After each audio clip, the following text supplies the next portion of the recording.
9ನೇ ಕ್ವಶನಿಗೆ ಹೋಗ್ತಾ ಇದೀವಿ. I hope so ನೀವೆಲ್ಲರೂ ಕೂಡ ರೆಡಿ ಇದ್ದೀರಾ ಅಂತ ಭಾವಿಸ್ಕೊಂಡು ಈಗ ಸ್ಟಾರ್ಟ್ ಮಾಡ್ತಾ ಇದ್ದೀನಿ. ವಿದ್ಯಾರ್ಥಿಗಳು ತರಗತಿಗೆ ತರುವಂತಹ ನಿಷ್ಕಪಟ ಪರಿಕಲ್ಪನೆಗಳನ್ನ ತಿಳಿದುಕೊಳ್ಳುವುದು ಅಂತ ಇದೆ. ಹಾಗಾದ್ರೆ knowing the naive conceptions that students bring to the classroom ಅಂತ ಇದೆ. ತುಂಬಾ ಇಂಪಾರ್ಟೆಂಟ್ ಕ್ವಶನ್, ಇದನ್ನ ಮಿಸ್ ಮಾಡ್ಲೇಬಾರ್ದು ನೀವು. ಆಕ್ಚುಲಿ ಇಲ್ಲಿ ನಿಷ್ಕಪಟ ಪರಿಕಲ್ಪನೆಗಳು ಅಂದ್ರೆ ಏನು? ನೆನ್ನೆ ಇದನ್ನೇ ಡಿಸ್ಕಷನ್ ಮಾಡ್ತಾ ಇದ್ದೆ, ಅಷ್ಟೆಲ್ಲ ಕಟ್ ಆಗ್ಬಿಡ್ತು ಕ್ಲಾಸು, ಪರವಾಗಿಲ್ಲ. ಹಾಗಾದ್ರೆ ನಾನು ಅದ್ರ ಬಗ್ಗೆ ಡೀಟೇಲ್ ಅನ್ನ ನಿಮಗೆ ಹೇಳ್ತೀನಿ. ಸೊ ಇಲ್ಲಿ ಆಪ್ಷನ್ಸ್ ಅನ್ನ ಕೊಟ್ಟಿದ್ದಾರೆ. ಶಿಕ್ಷಕರ ಯೋಜನೆ ಮತ್ತು ಬೋಧನೆಗೆ ಅಡ್ಡಿಯಾಗುತ್ತದೆ. ಶಿಕ್ಷಕನ ನೈತಿಕತೆಯನ್ನ ಕೆಳಕ್ಕೆ ಎಳೆಯುತ್ತದೆ, ಏಕೆಂದರೆ ಅದು ಅವನ ಕೆಲಸವನ್ನ ಹೆಚ್ಚಿಸುತ್ತದೆ. ಶಿಕ್ಷಕರ ಯಾವುದೇ ಉದ್ದೇಶವನ್ನ ಪೂರೈಸುವುದಿಲ್ಲ. ಬೋಧನೆಯನ್ನ ಹೆಚ್ಚು ಅರ್ಥಪೂರ್ಣವಾಗಿ ಯೋಜಿಸಲು ಶಿಕ್ಷಕರಿಗೆ ಸಹಾಯವನ್ನ ಮಾಡುತ್ತದೆ ಅಂತ ಇದೆ. ಹಾಗಾದ್ರೆ ವಿದ್ಯಾರ್ಥಿಗಳು ಏನ್ ಮಾಡ್ತಾರೆ ಅಂದ್ರೆ ಕೆಲವೊಂದು ನಿಷ್ಕಪಟ ಪರಿಕಲ್ಪನೆಗಳನ್ನ ತಂದು ಶಾಲೆಯಲ್ಲಿ ಅದನ್ನ ಪ್ರಸ್ತಾವನೆ ಮಾಡ್ತಾ ಇರ್ತಾರೆ. ಸೊ ಹಾಗಾದ್ರೆ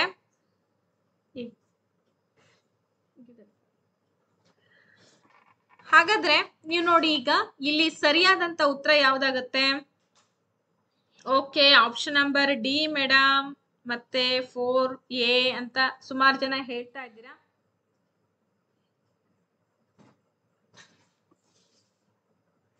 S, very good. Option number D ಅಂತ ಸುಮಾರು ಜನ ಹೇಳ್ತಾ ಇದ್ದೀರಾ. ಬೋಧನೆಯನ್ನ ಹೆಚ್ಚು ಅರ್ಥಪೂರ್ಣವಾಗಿ ಮಕ್ಕಳಿಗೆ ತಿಳಿಸ್ಕೊಡೋದಕ್ಕೆ ಅನುಕೂಲ ಆಗ್ತದೆ, ಅದನ್ನ ನಾವು ನಿಷ್ಕಪಟ ಪರಿಕಲ್ಪನೆಗಳು ಅಂತೇಳಿ ಕರಿತಾ ಇದೀವಲ್ವಾ. ವೆರಿ ಗುಡ್, ಪರವಾಗಿಲ್ಲ, ಬಹಳ ಜನ ಹೇಳ್ತಾ ಇದೀರಿ ಉತ್ತರವನ್ನ.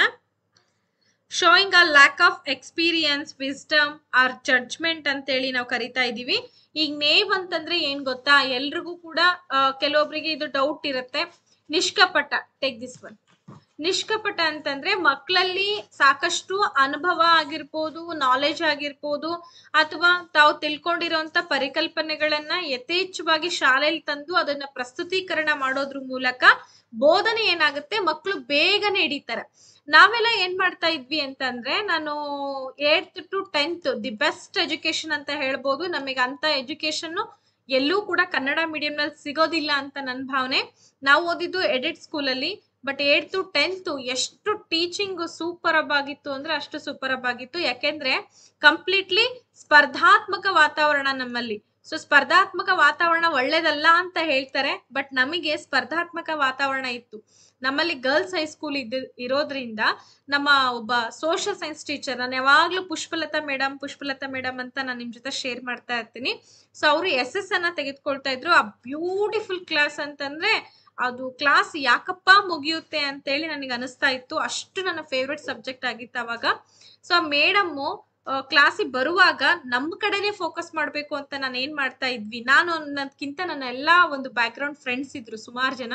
ಸೊ ನಾವೆಲ್ಲರೂ ಒಬ್ರಿಗಿಂತ ಒಬ್ರು ಅವ್ರ ಪಾಠ ಮಾಡೋದಕ್ಕಿಂತ ಮುಂಚೆನೆ ಪಾಠ ಓದ್ಕೊಂಡು ಹೋಗ್ಬಿಡ್ತಿದ್ವಿ, ವಿಷಯಾಂಶಗಳನ್ನ ಕಲೆಕ್ಟ್ ಮಾಡ್ಕೊಂಡ್ಬಿಡ್ತಿದ್ವಿ. ಸೊ ಮೇಡಮ್ಗೆಲ್ಲ ಗೊತ್ತಾಗ್ಬಿಡೋದು. ಅವಾಗ ಏನ್ ಮಾಡೋರು ಅಂತಂದ್ರೆ ನಮ್ಗೆ ಪ್ರಶ್ನೆಗಳನ್ನ ಕೇಳ್ತಾ ಹೋಗೋರು. ಸೊ ಹಿಂಗಾದ್ರೆ ಏನಾಗತ್ತೆ ಅದನ್ನ ಚರ್ಚೆಗೊಳಪಡಿಸ್ತಾ ಇದ್ರು. ನಿಜವಾದ ಸಮಾಜ ಶಿಕ್ಷಕಿ ಅಂತಂದ್ರೆ ಅದು ಪುಷ್ಪಲತಾ ಮೇಡಮ್ ಅಂತಾನೆ ಹೇಳ್ಬೋದು. I am really satisfaction with her ಅಂತಾನೆ ಹೇಳ್ಬೋದು. ಅಷ್ಟು ಬ್ಯೂಟಿಫುಲ್ ಕ್ಲಾಸ್ ಅನ್ನ ಎಂಗೇಜ್ ಮಾಡ್ತಾ ಇದ್ರು. ಹಂಗೆ ಮಕ್ಳು ಏನ್ ಮಾಡ್ತಾರೆ ಅಂದ್ರೆ ಮುಂದೆ ಸ್ಟಡೀಸ್ ಮಾಡ್ಕೊಳ್ತಾ ಪಾಠವನ್ನ ನಾವು ಇವತ್ತು ಇದನ್ನ ಹೇಳ್ತಿದ್ದಾರೆ ಅಂದ ತಕ್ಷಣ ಅವ್ರು ಬಿಫೋರ್ ಡೇನೆ ಚೆನ್ನಾಗಿ ಸ್ಟಡೀಸ್ ಮಾಡ್ಕೊಂಡ್ಬಂದು ಅದ್ರ ಮೇಲೆ ಏನೇ ಕ್ವಶನ್ಸ್ ಕೇಳಿದ್ರು ಕೂಡ ಹೇಳೋಂತ ಕೆಪಾಸಿಟಿ ಏನ್ ಬರುತ್ತೆ ಅದನ್ನ ನಾವ್ ಏನಂತ ಕರಿತೀವಿ, ನಿಷ್ಕಪಟ ಅಂತ ಹೇಳಿ ಕರಿತೀವಿ. ಸೊ ಆಲ್ಮೋಸ್ಟ್ ಎಲ್ರು ಕೂಡ ಸರಿಯಾದಂತ ಉತ್ತರವನ್ನ ಕೊಟ್ಟಿದ್ದೀರಾ. ಬೋಧನೆಯನ್ನ ಹೆಚ್ಚು ಯೋಜನೆ ಮಾಡ್ಲಿಕ್ಕೋಸ್ಕರ, ಹೆಚ್ಚು ಪರಿಣಾಮಕಾರಿ ಮಾಡ್ಲಿಕ್ಕೋಸ್ಕರ ಶಿಕ್ಷಕರಿಗೆ ಅದು ಸಹಾಯವನ್ನ ಮಾಡುತ್ತೆ. ಮೇಡಮ್ ಯಾಕೆ ಎಕ್ಸಾಂಪಲ್ ಹೇಳಿದ್ರಿ ಅಂತಂದ್ರೆ ನಾವು ಅವರನ್ನ ನೆನ್ಸ್ಕೊಳ್ಬೇಕು. ಸೊ ಹಾಗಾಗಿ ನನ್ನ ಸ್ಟೈಲ್ ಏನಿದೆ ಕಂಪ್ಲೀಟ್ಲಿ ಮೇಡಮ್ ಅವ್ರ ಸ್ಟೈಲ್ ಅಲ್ಲೇ ನಾನು ಹೇಳೋವಂಥದ್ದು. ಅಷ್ಟು ನೀಟಾಗಿ, ಅಷ್ಟು ಒಂದು ಕ್ಲಾರಿಟಿಯಿಂದ ಪಾಠ ಮಾಡ್ತಾ ಇದ್ರು ಮೇಡಮ್. ಬಟ್ ಇವಾಗ ಅವರು ನಮ್ ಕೈಗೆ ಸಿಗ್ತಾ ಇಲ್ಲ. ಮೀನ್ಸ್ ಜಸ್ಟ್ ಒಂದು ಫೋನ್ ನಂಬರ್ ಕೂಡ ಇಲ್ಲ ಅವ್ರದ್ದು. ಏನು ಮಾಡಕ್ ಆಗಲ್ಲ, ನಾವು ಅನ್ಲಕ್ಕಿ ಫೆಲೋಸ್ ಅಷ್ಟೇ.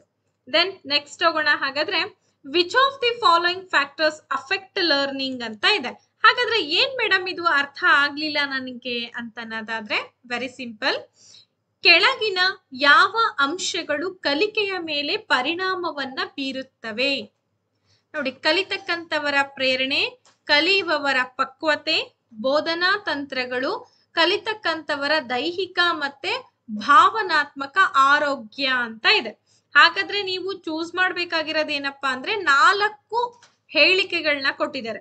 ಈ 4 ಹೇಳಿಕೆಗಳಲ್ಲಿ ಯಾವ್ದ್ಯಾವ್ದು ಸರಿಯಾಗಿದೆ ಅಂತ ನೀವೀಗ ಹೇಳ್ಬೇಕು. ವೆರಿ ಗುಡ್, ವೆರಿ ಗುಡ್,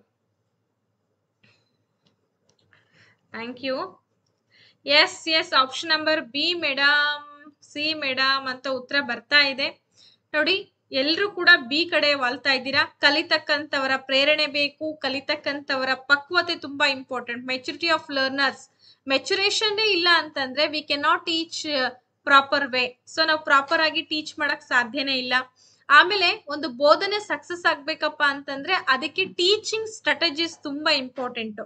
ಈಗ ಮಂದಗತಿಯಲ್ಲಿ ಕಲಿತಾ ಇರ್ತಕ್ಕಂಥ ಮಕ್ಳಿಗೆ ನಾವ್ ಯಾವ ರೀತಿ ಟೀಚ್ ಮಾಡ್ಬೇಕು, ಪ್ರತಿಭಾನ್ವಿತ ಮಕ್ಳಿಗೆ ಯಾವ ರೀತಿ ಟೀಚ್ ಮಾಡ್ಬೇಕು. ಸೊ ಇದೆಲ್ಲಾ ಸ್ಟ್ರಾಟಜೀಸ್ ಗಳನ್ನ ಒಬ್ಬ ಶಿಕ್ಷಕ ಅರ್ಥ ಮಾಡ್ಕೊಂಡಿರ್ಬೇಕಾಗತ್ತೆ. ನೆಕ್ಸ್ಟ್ ಅವರ ದೈಹಿಕ ಮತ್ತೆ ಭಾವನಾತ್ಮಕ ಎರಡೂ ಕೂಡ ತುಂಬಾ important. So that very good, very good, very good, ತುಂಬಾ ಬ್ಯೂಟಿಫುಲ್ ಆನ್ಸರ್ ಅನ್ನ ಕೊಡ್ತಾ ಇದ್ದೀರಾ. 101% ಆಪ್ಷನ್ ನಂಬರ್ ಬಿ ಸರಿಯಾದಂತ ಉತ್ತರ. Very good, very good. I am really appreciate you all my dear guys, because you win the match ಅಂತಾನೆ ಅನ್ಬೋದು. ಅಷ್ಟು beautiful answers ಅನ್ನ ಕೊಡ್ತಾ ಇದ್ದೀರಾ. ದೆನ್ 11th ಕ್ವಶನಿಗೆ ಹೋಗೋಣ. ರೆಡಿ ಇದ್ದೀರಾ ಎಲ್ರು? Yes, okay. ಅರ್ಥಪೂರ್ಣ ಕಲಿಕೆ ಅಂದ್ರೆ ಏನು? ಮೀನಿಂಗ್ಫುಲ್ ಲರ್ನಿಂಗ್ ಅಂದ್ರೆ ಏನು? What is mean by meaningful learning?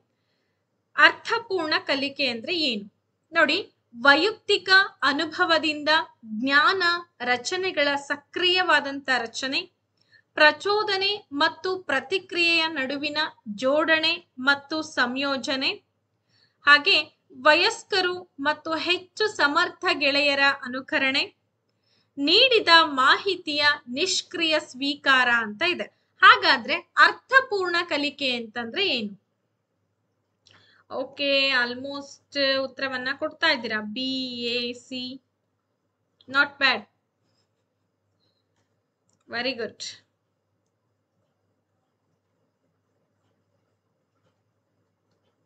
Option number B madam, A madam ಅಂತ ಹೇಳ್ತಾ ಇದ್ದೀರಾ.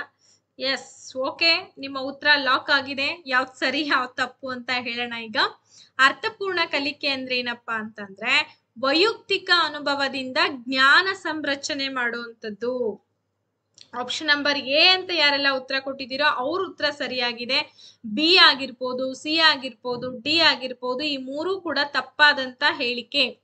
Active creation of knowledge structures from personal experience ಅಂದ್ರೆ ತಾವು ಪಡ್ಕೊಂಡ್ ಬಂದಿರುವಂತಹ ಸ್ವಂತ ಜ್ಞಾನ ಸಂರಚನೆಗಳ ಮೂಲಕ ಸಕ್ರಿಯವಾದಂತಹ ರಚನೆಗಳನ್ನ ನಿರ್ಮಾಣ ಮಾಡುವಂಥದ್ದು.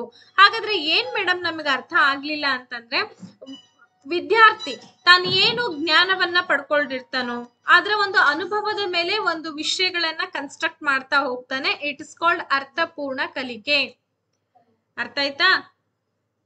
S, okay. ನೆಕ್ಸ್ಟ್ ಹೋಗೋಣ. ಹಾಗಾದ್ರೆ ರೆಡಿ ಇದೀರಾ ಅಮ್ಮ ಎಲ್ಲರೂ? ಓಕೆ, ನೆಕ್ಸ್ಟ್ ಹೋಗೋಣ. ಹಾಗಾದ್ರೆ ಮುಂದಿನ ಕ್ವಶನ್ 12ನೇ ಕ್ವಶನ್ ಕಾಣಿಸ್ತಾ ಇದೆನಾ question?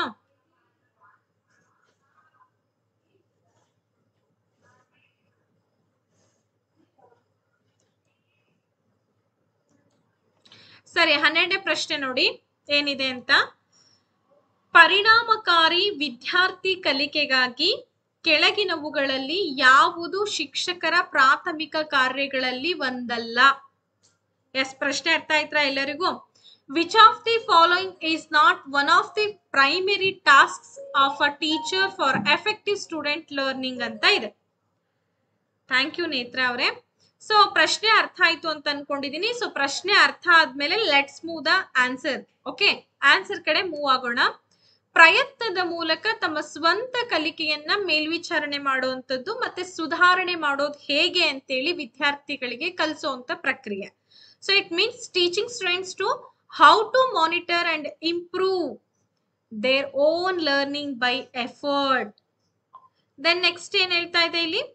Transmitting information to the students in a didactic manner ಅಂದ್ರೆ ವಿದ್ಯಾರ್ಥಿಗಳಿಗೆ ನೀತಿ ಬೋಧಕ ರೀತಿಯಲ್ಲಿ ಮಾಹಿತಿಯನ್ನ ರವಾನೆ ಮಾಡುವಂಥದ್ದು. ಮೂರನೇ ಉತ್ತರ ಏನ್ ಹೇಳ್ತಾ ಇದೆ? ವಿದ್ಯಾರ್ಥಿಗಳು ತರಗತಿಗೆ ತರುವಂತಹ ಪರಿಕಲ್ಪನೆಗಳನ್ನ ತಿಳಿದುಕೊಳ್ಳುವಂತಹ ಒಂದು ಪ್ರಯತ್ನ. So option number D, very simple. ವಿದ್ಯಾರ್ಥಿಗಳು ಉನ್ನತ ಕ್ರಮಾಂಕದ ಪ್ರಶ್ನೆಗಳಿಗೆ ಪ್ರತಿಕ್ರಿಯಿಸಲಿಕ್ಕೆ ಅಗತ್ಯ ಇದೆ ಅಂತ ಇದೆ. ಹಾಗಾದ್ರೆ ಪ್ರಶ್ನೆ ನಿಮಗೆಲ್ಲರಿಗೂ ಕೂಡ ಅರ್ಥ ಆಗಿದೆ ಅಂತಂದಾಗ ಆನ್ಸರ್ಸ್ ಕೂಡ ಬರ್ಬೇಕು. Okay, option number B madam ಅಂತ ಹೇಳ್ತಿದ್ದೀರಾ. ಪ್ರಶ್ನೆ ಏನಿದೆ? ಪರಿಣಾಮಕಾರಿ ವಿದ್ಯಾರ್ಥಿ ಕಲಿಕೆಗೋಸ್ಕರ ಯಾವುದು ಶಿಕ್ಷಕರ ಪ್ರಾಥಮಿಕ ಕಾರ್ಯಗಳಲ್ಲಿ ಬಂದಲ್ಲ? ಅಂದ್ರೆ ಮಕ್ಕಳಿಗೆ ನಾವು ಉತ್ತಮ ಪರಿಣಾಮಕಾರಿ ಎಫೆಕ್ಟಿವ್ ಟೀಚಿಂಗ್ ಅಥವಾ ಎಫೆಕ್ಟಿವ್ ಲರ್ನಿಂಗ್ ಆಗ್ಬೇಕು ಅಂತಂದ್ರೆ ಶಿಕ್ಷಕರು ಯಾವುದು ಕೆಲಸವನ್ನ ಕೊಡಬಾರ್ದು ಅಂತ ಹೇಳ್ತಿದ್ದಾರೆ.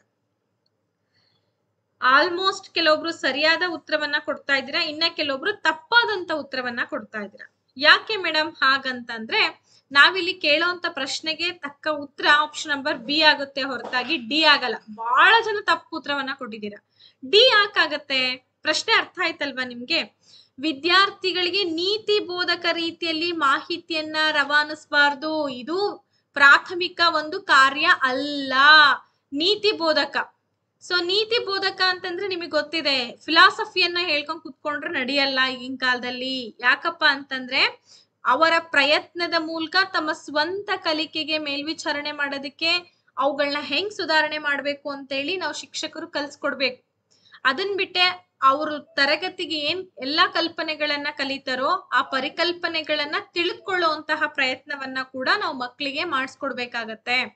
ಜೊತೆಗೆ ವಿದ್ಯಾರ್ಥಿಗಳು ಉನ್ನತ ಕ್ರಮಾಂಕದ ಪ್ರಶ್ನೆಗಳಿಗೆ ಪ್ರತಿಕ್ರಿಯಿಸ್ಲಿಕ್ಕೂ ಕೂಡ ಅಗತ್ಯ ಇದೆ. ಹೊರತಾಗಿ ಮಕ್ಕಳಿಗೆ ನಾವು ನೀತಿ ಬೋಧನೆ ಮಾಡಕ್ ಆಗಲ್ಲ. ನೀವ್ ಹಂಗಾಗ್ಬೇಕು ಹಿಂಗಾಗ್ಬೇಕು ಅದೆಲ್ಲ ಮೋಟಿವೇಶನ್ ಮಾಡ್ಬೇಕು, ಬಟ್ ಆದ್ರೆ ಅದು ಶಿಕ್ಷಕರ ಪ್ರಾಥಮಿಕ ಕಾರ್ಯ ಅಲ್ಲ. ಒಂದು ಎಫೆಕ್ಟಿವ್ ಟೀಚಿಂಗ್ ಮಾಡ್ಬೇಕು ಅಂತಂದ್ರೆ ಅವರನ್ನ ರಿಸೋರ್ಸ್ ಕ್ರಿಯೇಟ್ ಮಾಡ್ಬೇಕು ಅಲ್ವಾ? ಅರ್ಥ ಆಯ್ತಲ್ರಿ? ಕ್ವಶನ್ಸ್ ಯಾರಿಗ ಅರ್ಥ ಆಗಿಲ್ಲ? ಇನ್ನು ಅರ್ಥ ಆಗಿಲ್ಲ ಮೇಡಮ್ ಅಂದ್ರೆ ಅರ್ಥ ಆಗಿಲ್ಲ, ನಾನು ಹೇಳ್ತೀನಿ ಬೇಕಿದ್ರೆ. ಇಲ್ಲ ಅರ್ಥ ಆಗಿದೆ ಅಂದ್ರೆ ತುಂಬಾ ಒಳ್ಳೆ news.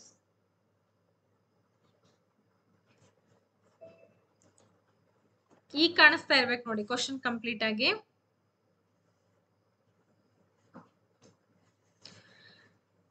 Which of the following statements about principles of development is incorrect ಅಂತ ಇದೆ. ಅಂದ್ರೆ ಅಭಿವೃದ್ಧಿಗೆ ಸಂಬಂಧಪಟ್ಟಂತೆ ಅಥವಾ ಅಭಿವೃದ್ಧಿಯ ತತ್ವಗಳಿಗೆ ಸಂಬಂಧಪಟ್ಟಂತೆ ಈ ಕೆಳಗಿನ ಯಾವ ಹೇಳಿಕೆ ತಪ್ಪಾಗಿದೆ? ಹಾಗಾದ್ರೆ ಮೇಡಮ್ ಅಭಿವೃದ್ಧಿ ಅಂದ್ರೆ ಏನು ಅಂದ್ರೆ ವಿಕಾಸ. ಅಭಿವೃದ್ಧಿ ಅಂದ್ರೆ ಏನು? ವಿಕಾಸ ಎಂಬ ಅರ್ಥವನ್ನ ಕೊಡುತ್ತೆ. ಅರ್ಥ ಆಯ್ತೇನ್ರಪ್ಪ? ಸೊ ಹಾಗಾದ್ರೆ ನೆಕ್ಸ್ಟ್ ಕ್ವಶನ್ಗೆ ಹೋಗೋಣ. ನೆಕ್ಸ್ಟ್ ಆನ್ಸರ್ ಆಕ್ಚುಲಿ ಅಲ್ವಾ? ಆನ್ಸರ್ ಏನಿದೆ? ಅಭಿವೃದ್ಧಿಯು ಒಂದು ಪರಿಮಾಣಾತ್ಮಕ ಪ್ರಕ್ರಿಯೆ ಆಗಿದ್ದು ಅದನ್ನ ನಿಖರವಾಗಿ ಅಳತೆ ಮಾಡಬಹುದು ಅಂತ ಇದೆ. ಇನ್ನ ನೆಕ್ಸ್ಟ್ ಏನಿದೆ ಅಂತಂದ್ರೆ ಅಭಿವೃದ್ಧಿ ಪಕ್ವತೆ ಮತ್ತು ಕಲಿಕೆಯ ಮೇಲೆ ಅವಲಂಬಿತವಾಗಿದೆ ಅಂತ ಇದೆ. ಸೊ ನೆಕ್ಸ್ಟ್ ಏನ್ ಕಾಣಿಸ್ತಾ ಇದೆ? ಅನುವಂಶಿಕತೆ ಮತ್ತು ಪರಿಸರದ ನಡುವಿನ ನಿರಂತರ ಪರಸ್ಪರ ಕ್ರಿಯೆಯಿಂದಾಗಿ ಅಭಿವೃದ್ಧಿ ನಡೆಯುತ್ತದೆ ಅಂತ ಇದೆ. ಹಾಗೆ ಪ್ರತಿ ಮಗುವು ಬೆಳವಣಿಗೆಯ ಹಂತಗಳ ಮೂಲಕ ಹೋಗುತ್ತದೆ, ಆದರೂ ಮಕ್ಕಳಲ್ಲಿ ವ್ಯಾಪಕ ವೈಯಕ್ತಿಕ ವ್ಯತ್ಯಾಸಗಳನ್ನ ಕಾಣಬಹುದು ಅಂತ ಇದೆ. ಸೊ ನಿಮ್ಗೆಲ್ರಿಗೂ ಪ್ರಶ್ನೆ ಅರ್ಥ ಆಗಿದೆ ಅಲ್ವಾ? ಸೊ ಪ್ರಶ್ನೆ ಅರ್ಥ ಆಗಿದೆ ಅಂತ ಅಂದ್ಮೇಲೆ ಆನ್ಸರ್ ಕೂಡ ನಿಮ್ಮಲ್ಲಿ ಬರ್ಬೇಕೀಗ. Yes, very good very good. A ಪಕ್ಕಾ ಮೇಡಮ್. Repeat madam. ಯಾವ್ದು ರಿಪೀಟ್ ಮಾಡ್ಲಿ ಕ್ವಶನ್? ಅಭಿವೃದ್ಧಿಯ ತತ್ವಗಳ ಬಗ್ಗೆ ಈ ಕೆಳಗಿನ ಯಾವ ಹೇಳಿಕೆ ತಪ್ಪಾಗಿದೆ? ಅಭಿವೃದ್ಧಿಯ ತತ್ವ ಅಂತಂದ್ರೆ ಏನು? ವಿಕಾಸದ ತತ್ವ ಅಂತ ಅರ್ಥ. ಡೆವಲಪ್ಮೆಂಟ್, ವಿಕಾಸದ ತತ್ವಕ್ಕೆ ಸಂಬಂಧಪಟ್ಟಂತೆ ಯಾವ ಹೇಳಿಕೆ ತಪ್ಪಾಗಿದೆ? ಸೊ 100% ಎ ಮೇಡಮ್ ಅಂತ ಹೇಳ್ತಿದ್ದೀರಾ. ಕನ್ಫ್ಯೂಷನ್ ಅಂತೂ ಕ್ರಿಯೇಟ್ ಆಗುತ್ತೆ ನಿಮಗೆ. ಆಪ್ಷನ್ಸ್ ನೋಡಿ ಸುರೇಶ್ ಸರ್.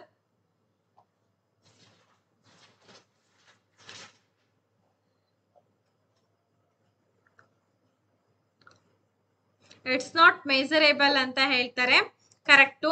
ಅಭಿವೃದ್ಧಿಯು ಒಂದು ಪರಿಮಾಣಾತ್ಮಕ ಪ್ರಕ್ರಿಯೆ ಆಗಿದ್ದು ಅದನ್ನ ನಿಖರವಾಗಿ ಅಳೆಯಬಹುದು ಅಂತ ಇದೆ. ಹಾಗಾಗಿ ಇದು ಏನಪ್ಪಾ ಅಂತಂದ್ರೆ ಅಭಿವೃದ್ಧಿಯ ತತ್ವಗಳ ಬಗ್ಗೆ ಈ ಕೆಳಗಿನ ಹೇಳಿಕೆಗಳು ತಪ್ಪಾಗಿರುವಂತದ್ದು ಅಂದ್ರೆ ಇದು. ಯಾಕಂದ್ರೆ ವಿಕಾಸವನ್ನ ನಾವೇನ್ ಮಾಡಕ್ ಬರಲ್ಲ, ಅಳತೆ ಮಾಡಕ್ ಬರಲ್ಲ. ವಿಕಾಸ V can not major development. So ಈ ಒಂದು ವಿಕಾಸವನ್ನ ನಾವು ಇಷ್ಟೇ ಆಗಿದೆ ಅಂತೇಳಿ ಅಳತೆ ಮಾಡಕ್ ಬರಲ್ಲ. ಆದ್ರೆ ಬೆಳವಣಿಗೆಯನ್ನ ನಾವೇನ್ ಮಾಡ್ಬೋದು, ಅಳತೆ ಮಾಡ್ಬೋದು. ಬೆಳವಣಿಗೆಯನ್ನ ಹೆಂಗ್ ಅಳತೆ ಮಾಡ್ಬೋದು ಅಂದ್ರೆ, ನಿನ್ನ ಹೈಟ್ ಎಷ್ಟಿದೆ, 5.4 5.1 ಅಂತೇಳಿ ಹೇಳ್ತೀವಿ. ತೂಕ ಎಷ್ಟಿದೆ, 60 kg 70 kg ಇದೆ ಅಂತ ತೂಕ ಹೇಳ್ತೀವಿ. ನಮ್ಮ ವಿಡ್ತ್ ಅನ್ನ ಹೇಳ್ಬೋದು, ಹೈಟ್ ಅನ್ನ ಹೇಳ್ಬೋದು, ವೇಟ್ ಅನ್ನ ಹೇಳ್ಬೋದು. ಬಟ್ ವಿಕಾಸ ಅನ್ನೋದೇನು ನಮ್ಮ ಆಂತರಿಕವಾಗಿ ಆಗ್ತಕ್ಕಂತ ಬದಲಾವಣೆಗಳು ಆಗಿರೋದ್ರಿಂದ ವಿಕಾಸದಲ್ಲಿ ನಾವು ಮೇಜರ್ ಮಾಡಕ್ ಬರಲ್ಲ. ಮೇಜರ್ ಮಾಡಕ್ ಬರುತ್ತೇನ್ರಿ? ಬರಲ್ಲ. ಆದರೂ ಅದು ಪರಿಮಾಣಾತ್ಮಕ ಬದಲಾವಣೆ. ಅರ್ಥ ಆಯ್ತಾ? ನಮ್ಗೆ 2019ರಲ್ಲಿ ವಿಕಾಸ ಅಂದ್ರೆ ಏನು ಅಂತ ಒಂದು ಪ್ರಶ್ನೆ ಬಂದಿತ್ತು. ಬಹಳಷ್ಟು ನಮ್ಮ ವಿದ್ಯಾರ್ಥಿಗಳು ಏನ್ ಮಾಡಿದ್ರು ಅಂದ್ರೆ ಅದು ಗುಣಾತ್ಮಕ ಬದಲಾವಣೆ ಅಂತ ಹಾಕಿದ್ರು. ನೆನ್ಪಿಟ್ಕೊಳ್ರಿ, ಈ ಕ್ವಶನ್ ಮುಂದೆ ಕೂಡ ಬರ್ಬೋದು ನಿಮಗೆ. ವಿಕಾಸ ಅನ್ನೋದು ಕೇವಲ ಗುಣಾತ್ಮಕವಾದಂತಹ ಬದಲಾವಣೆ ಅಲ್ಲ. ವಿಕಾಸ ಅನ್ನೋದು it is a qualitative and quantitative ಅಂತಾನು ಕೂಡ ಹೇಳಿದ್ದಾರೆ. ಅಂದ್ರೆ ಪರಿಮಾಣಾತ್ಮಕನು ಕೂಡ ಹೌದು, ಗುಣಾತ್ಮಕ ಬದಲಾವಣೆನೂ ಕೂಡ ಹೌದು ವಿಕಾಸ ಅನ್ನೋದು.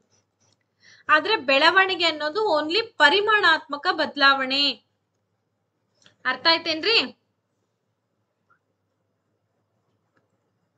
ಪ್ರಶ್ನೆ ಅರ್ಥ ಆಗಿದೆ ಅಲ್ವಾ? ಎಸ್, ನೆಕ್ಸ್ಟ್ ಹೋಗೋಣ. ಹಾಗಾದ್ರೆ ಮುಂದಿನ ಕ್ವಶನ್ ರೆಡಿ ಇದೆ. ಮುಂದಿನ ಕ್ವಶನ್ಗೆ ತಾವೆಲ್ಲರೂ ರೆಡಿ ಇದ್ದೀರಾ ಅಂತ ಅನ್ಕೊಳ್ತೀನಿ. ಡ್ಯಾಶ್ ನ ಅನನ್ಯ ಪರಸ್ಪರ ಕ್ರಿಯೆ ಮತ್ತು ಅಭಿವೃದ್ಧಿಯ ವಿವಿಧ ಮಾರ್ಗಗಳು ಮತ್ತು ಫಲಿತಾಂಶಗಳಿಗೆ ಕಾರಣ ಆಗಬಹುದು ಅಂತ ಇದೆ. ಮೇಡಮ್ ಪ್ರಶ್ನೆ ಏನಿದೆ, ಇದು ಅರ್ಥ ಆಗಿಲ್ಲ, ನಾನು ಹೇಳ್ತೀನಿ. The unique interaction of dash and can result in different paths and outcomes of development ಅಂತ ಇದೆ. So exploration and nutrition, challenges and limitation, heredity and environment and stability and change ಅಂತ ಇದೆ. ಸೊ ನೋಡಿ, ಪರಿಶೋಧನೆ ಮತ್ತು ಪೋಷಣೆ, ಸವಾಲುಗಳು ಮತ್ತೆ ಮಿತಿಗಳು, ಆನುವಂಶಿಕತೆ ಮತ್ತು ಪರಿಸರ, ಸ್ಥಿರತೆ ಮತ್ತು ಬದಲಾವಣೆ ಅಂತ ಇದೆ. ಹಾ ಮೇಡಮ್, ಕ್ವಶನ್ ಅರ್ಥ ಆಗಿಲ್ಲ ಅನ್ನೋರ್ ಸಂಖ್ಯೆ ಬಹಳ ಇದೆ. Very simple. ಅಭಿವೃದ್ಧಿ ಅಂದ್ರೆ ನಾನು ಈಗ ತಾನೇ ಹೇಳಿದೆ ವಿಕಾಸ. ನೀವೆಲ್ಲರೂ ವಿಕಾಸ ಮತ್ತು ಬೆಳವಣಿಗೆಗೆ ಸಂಬಂಧಪಟ್ಟಂತೆ ಚಾಪ್ಟರ್ ಅನ್ನ ಓದೇ ಇರ್ತೀರಾ, ಕಂಪಲ್ಸರಿ ಓದ್ಲೇಬೇಕು. ಬಿಕಾಸ್ ಅದರಿಂದನೇ ನಮಗೆ 4 ರಿಂದ 5 ಅಂಕದ ಪ್ರಶ್ನೆಗಳು ಟಿಇಟಿ ನಲ್ಲಿ ಬರೋದು. ನೆನ್ಪಿಟ್ಕೊಳ್ರಿ, ಟಿಇಟಿ ನಲ್ಲಿ ಯಥೇಚ್ಛವಾಗಿ ಕೇಳುವಂತದ್ದೇ ವಿಕಾಸ ಮತ್ತೆ ಬೆಳವಣಿಗೆ ಮೇಲೆ.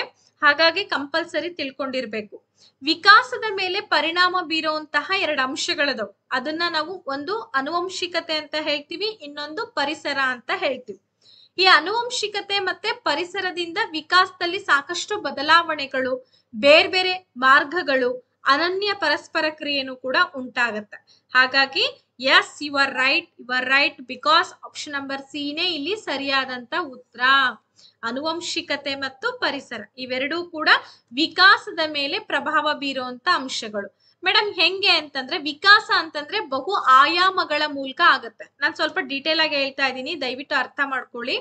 ಬಹು ಆಯಾಮ ವಿಕಾಸದ ಹಂತಗಳು ಯಾವ್ಯಾವುದು ಅಂತಂದ್ರೆ, ದೈಹಿಕ ವಿಕಾಸ, ಮಾನಸಿಕ ವಿಕಾಸ, ಬೌದ್ಧಿಕ ವಿಕಾಸ, ಸಾಮಾಜಿಕ ವಿಕಾಸ, ಲೈಂಗಿಕ ವಿಕಾಸ.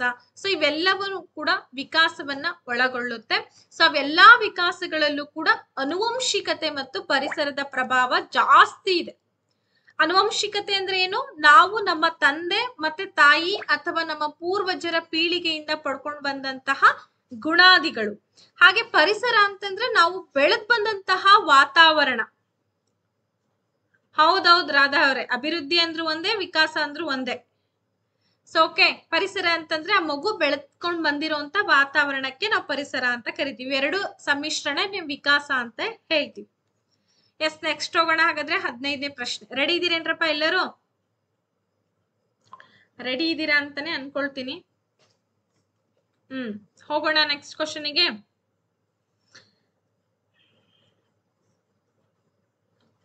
Which of the following is true of school and socialization ಅಂತ ಇದೆ. ಮೇಡಮ್ ಏನು ಕ್ವಶನ್ ಅರ್ಥ ಆಗ್ಲಿಲ್ಲ ಅಂತಂದ್ರೆ, ಈ ಕೆಳಗಿನವುಗಳಲ್ಲಿ ಯಾವುದು ಶಾಲೆ ಮತ್ತು ಸಾಮಾಜಿಕರಣಕ್ಕೆ ನಿಜವಾಗಿದೆ ಅಥವಾ ಶಾಲೆ ಮತ್ತು ಸಾಮಾಜಿಕರಣಕ್ಕೆ ಸರಿಯಾಗಿರುವಂತ ಹೇಳಿಕೆ ಯಾವುದು ಅಂತ ಕೇಳಿದ್ದಾರೆ. ಓಕೆನಾ, ಲೆಟ್ಸ್ ನೋಟ್. ಶಾಲೆಯು ಸಾಮಾಜೀಕರಣದ ಮೊದಲ ಪ್ರಾಥಮಿಕ ಏಜೆಂಟ್. ಅಂದ್ರೆ school is the first primary agent of socialisation. ಶಾಲೆಯು ಸಾಮಾಜೀಕರಣದ ಪ್ರಮುಖ ಏಜೆಂಟ್ ಅಂತ ಹೇಳ್ತೀವಿ. ಅಂದ್ರೆ ಒಂದು ಶಾಖೆ, ಒಂದು ಸಂಸ್ಥೆ ಅಂತ. ಏಜೆಂಟ್ ಅಂದ್ರೆ ಸಂಸ್ಥೆ ಅಂತ ಅರ್ಥ. ಶಾಲೆಯು ಸಾಮಾಜೀಕರಣದಲ್ಲಿ ಯಾವುದೇ ಪಾತ್ರವನ್ನ ವಹಿಸುವುದಿಲ್ಲ. ಸಾಮಾಜೀಕರಣದಲ್ಲಿ ಶಾಲೆಯು ಬಹಳ ಕಡಿಮೆ ಪಾತ್ರವನ್ನ ವಹಿಸುತ್ತದೆ ಅಂತ ಇದೆ.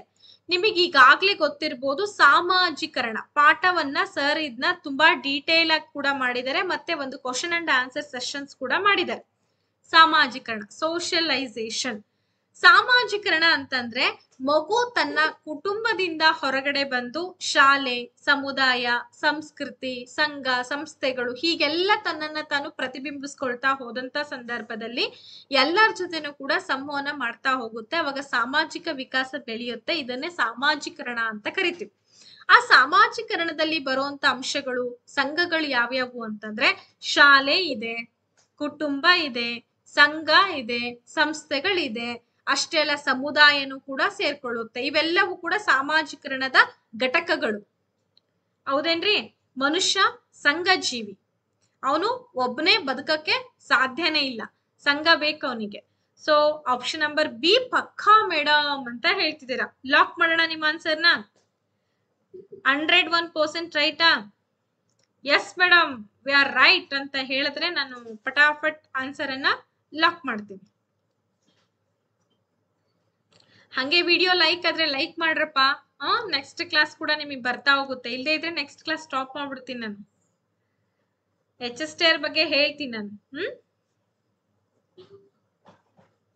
ಓಕೆ, ಆಪ್ಷನ್ ನಂಬರ್ ಡಿ ಮತ್ತೆ ಬಿ ಅಂತ ಹೇಳ್ತಿದ್ರೆ, ಬಟ್ ಎಕ್ಸಾಕ್ಟ್ಲಿ ರೈಟ್ ಆನ್ಸರ್ ಯಾವ್ದು ಗೊತ್ತಾ?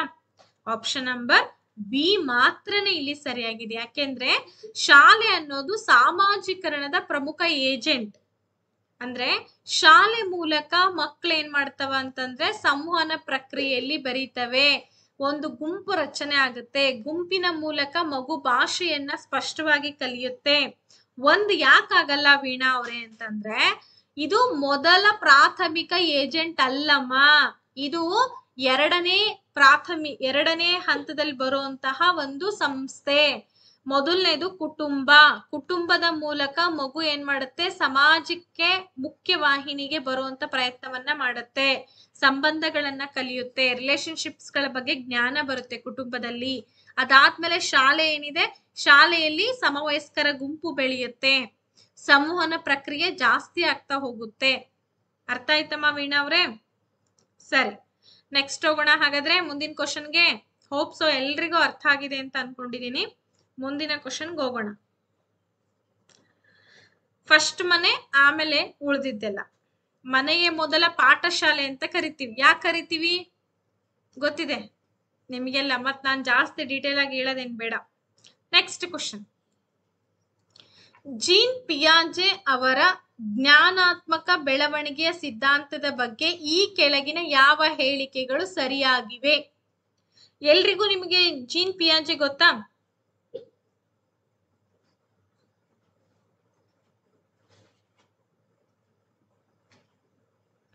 ಓಕೆ, 100 ಸಲ ಓದೋದು ಒಂದೇ, ನಿಮ್ಮ ಕ್ಲಾಸ್ನ ಒಂದು ಸಲ ಗಮನ ಕೊಟ್ಟು ಕೇಳೋದು ಒಂದೇ ಮ್ಯಾಮ್. ಅದಕ್ಕೆ ಮ್ಯಾಮ್ ಪ್ಲೀಸ್ ಮ್ಯಾಮ್ ನೆಕ್ಸ್ಟ್ ಕೂಡ ಕ್ಲಾಸ್ ಮಾಡಿ ಮ್ಯಾಮ್, ನಾವು ಲೈಕ್ ಮಾಡ್ತೀವಿ ಮ್ಯಾಮ್. ಮಾಡದೇ ಇರೋರು ಮಾಡಿ ಫ್ರೆಂಡ್ಸ್ ಎಲ್ಲ ಅಂತ ಅಜಿತ್ ಶೆಟ್ಟಿ ಅವರು ಹೇಳ್ತಾರೆ. Thank you so much sir, thanks for your support.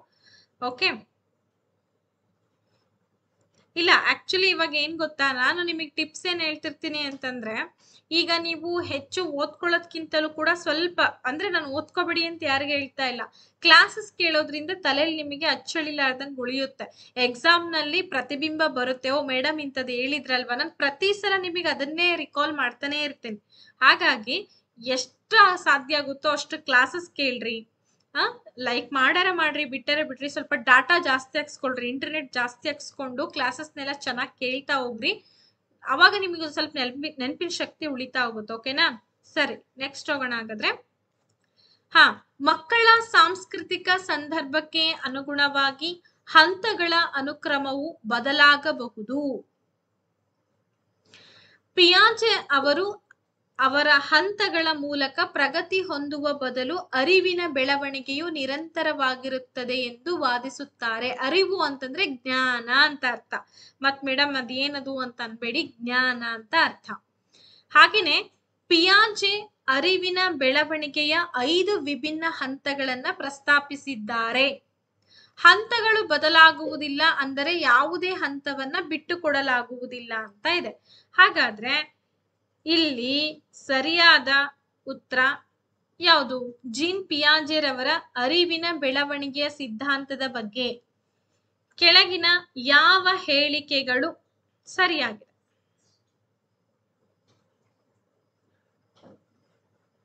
Answers ಎಲ್ರಿಗೂ ಕಾಣಿಸ್ತಾ ಇದೆ ಅಲ್ವಾ? ನೆನ್ಪುಳಿಯುತ್ತಮ್ಮ. ನಾನು ನನಗೆ ಅನುಭವದಿಂದ ಹೇಳ್ತಾ ಇಲ್ಲ, ನನ್ನ ವಿದ್ಯಾರ್ಥಿಗಳು ಅವ್ರು ಶೇರ್ ಮಾಡ್ಕೊಂಡಿರೋ ಅಂತ ಅನುಭವ ಅಷ್ಟೇ.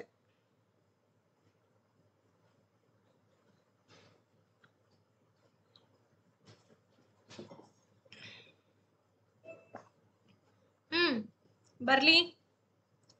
ಆಪ್ಷನ್ ನಂಬರ್ ಬಿ ಪಕ್ಕಾ ಮೇಡಮ್, ಡಿ ಪಕ್ಕಾ ಮೇಡಮ್ ಅಂತ ಹೇಳ್ತಾರೆ. ಪಿಯಾಜೆ ಅವರು ಹಂತಗಳ ಮೂಲಕ ಪ್ರಗತಿ ಹೊಂದುವ ಬದಲು ಬೆಳವಣಿಗೆ ಅನ್ನೋದು ಬೆಳವಣಿಗೆ ನಿರಂತರವಾಗಿರುತ್ತೆ ಅಂತ ವಾದಿಸ್ತಾರೆ ಅಂತ ನೀವು ಹೇಳ್ತಾ ಇದ್ದೀರಾ. ಎಸ್, ಹಾಗಾದ್ರೆ ಚೆಕ್ ಮಾಡೋಣ, ಚೆಕ್ ಮಾಡೇ ಬಿಡೋಣ. 101% ನಿಮ್ಮ ಉತ್ತರ ಸರಿನಾ ಅಥವಾ ತಪ್ಪಾ ಅಂತ. ಬಟ್ ಎಲ್ಲ ತಪ್ಪಾದಂತ ಉತ್ತರಗಳು. ಸರಿಯಾದಂತ ಉತ್ತರ ಏನು? ಹಂತಗಳು ಬದಲಾಗಲ್ಲ, ಆದ್ರೆ ಅಂದ್ರೆ ಯಾವುದೇ ಹಂತವನ್ನ ಬಿಟ್ಕೊಡಕ್ಕಾಗಲ್ಲ. ಇಲ್ಲಿ the stages are invariant which means that no stage can be skipped. ಯಾವ ಹಂತವನ್ನು ಕೂಡ ನಾವು ಸ್ಕಿಪ್ ಮಾಡಕ್ಕಾಗಲ್ಲ, ಬಿಟ್ಕೊಡಕ್ಕಾಗಲ್ಲ. ಯಾಕಪ್ಪ ಅಂತಂದ್ರೆ ಇಲ್ಲಿ ಆ ಹಂತಕ್ಕೆ ತಕ್ಕಂತೆನೆ ಬೆಳವಣಿಗೆ ಆಗ್ತಾ ಹೋಗುತ್ತೆ, ಆ ಹಂತಕ್ಕೆ ತಕ್ಕಂತೆ ಜ್ಞಾನಾತ್ಮಕ ಅಭಿವೃದ್ಧಿ ಆಗ್ತಾ ಹೋಗುತ್ತೆ ಅಂತ ಜೀನ್ ಪಿಯಾಜೆರವರು ನಮಗೆ ಹೇಳ್ತಾರೆ. ಹೆಂಗ್ ಆಗ್ತಾ ಹೋಗುತ್ತಮ್ಮ ಅಂತಂದ್ರೆ, ಈಗ ಮೊದಲನೇ ಹಂತ ಸಂವೇದನಾಗತಿ ಹಂತ. ಈ ಸಂವೇದನಾಗತಿ ಹಂತದಲ್ಲಿ ಮಗು ಏನೆಲ್ಲ ಕೆಲಸ ಮಾಡ್ಬೇಕು, ಜ್ಞಾನಾತ್ಮಕ ಪ್ರಕ್ರಿಯೆ ಹೆಂಗ್ ಬೆಳಿಬೇಕು ಅಂತ ಹೇಳ್ತಾರೆ ಅಂತಂದ್ರೆ, ಸೊ ಇಲ್ಲಿ 0 ಇಂದ 2 ವರ್ಷ ಈ ಹಂತ ಬದಲಾಗದೇ ಇಲ್ಲ, ಬದಲಾಗಕ್ಕೆ ಸಾಧ್ಯನೇ ಇಲ್ಲ. ಈ ಹಂತದಲ್ಲಿ ಆ ಮಗು ಏನ್ ಮಾಡ್ಬೇಕೋ ಅದೇ ಮಾಡುತ್ತೆ. ಫಾರ್ ಎಕ್ಸಾಂಪಲ್ ಅನಿಮಿಸಮ್ ಅನ್ನ ಫಾಲೋ ಮಾಡುತ್ತೆ. ಹಾಗಾದ್ರೆ ವಾಟ್ ಈಸ್ ಮೀನ್ ಬೈ ಅನಿಮಿಸಮ್? ಅನಿಮಿಸಮ್ ಅಂತಂದ್ರೆ ಪ್ರತಿ ಮಗುನು ಕೂಡ ಯಾವುದೋ ಒಂದು ಜೀವ ಇಲ್ಲದೆ ಇರುವಂತಹ ವಸ್ತುಗಳನ್ನ ಜೀವ ಇದೆ ಅಂತ ಭಾವಿಸೋದಾಗಿರ್ಬೋದು, ಅನುಕರಣೆ ಮಾಡೋದಾಗಿರ್ಬೋದು. ಸೊ ಈ ರೀತಿ ತನ್ನ ಜ್ಞಾನವನ್ನ ವೃದ್ಧಿ ಮಾಡ್ಕೊಳ್ಳುವಂತ ಪ್ರಯತ್ನ ಮಾಡುತ್ತೆ. ಅದು ಈ ಹಂತದಲ್ಲೇ ಆಗ್ಬೇಕು, ಹಂತಗಳು ಬದಲಾಗಲ್ಲ. ಸೊ ಈ ಅನಿಮಿಸಮ್ ಮಾಡೋದನ್ನ 2ನೇ ಹಂತಕ್ಕೆ ಕೊಂಡೊಯ್ಯೋದೋ ಅಥವಾ 3rd ಸ್ಟೇಜಿಗೆ ಕೊಂಡೊಯ್ಯೋದೋ ಅಲ್ಲ. ಹಂತಗಳು ಬದಲಾಗಲ್ಲ, ಬಟ್ ಹಂತಗಳನ್ನ ಯಾವುದೇ ಕಾರಣಕ್ಕೂ ಕೂಡ ಬಿಟ್ಕೊಡಕ್ಕಾಗಲ್ಲ. ವಿ ಕ್ಯಾನ್ ನಾಟ್ ಸ್ಕಿಪ್ಡ್ ಅಲ್ವಾ? The stages are invariant which means that no stage can be skipped ಅಂತ ಹೇಳಿ ಜೀನ್ ಪಿಯಾಜೆ ಅವ್ರು ಹೇಳ್ತಾರೆ. ಇನ್ನು 2ನೇ ಹಂತ ಯಾವ್ದಿದೆ? ಕ್ರಿಯಾಪೂರ್ವ ಹಂತ ಅಂತ ಕರಿತಾ ಇದೆ, ಅಥವಾ ಕಾರ್ಯಪೂರ್ವ ಹಂತ ಅಂತ ಹೇಳ್ತಾ ಇದೆ.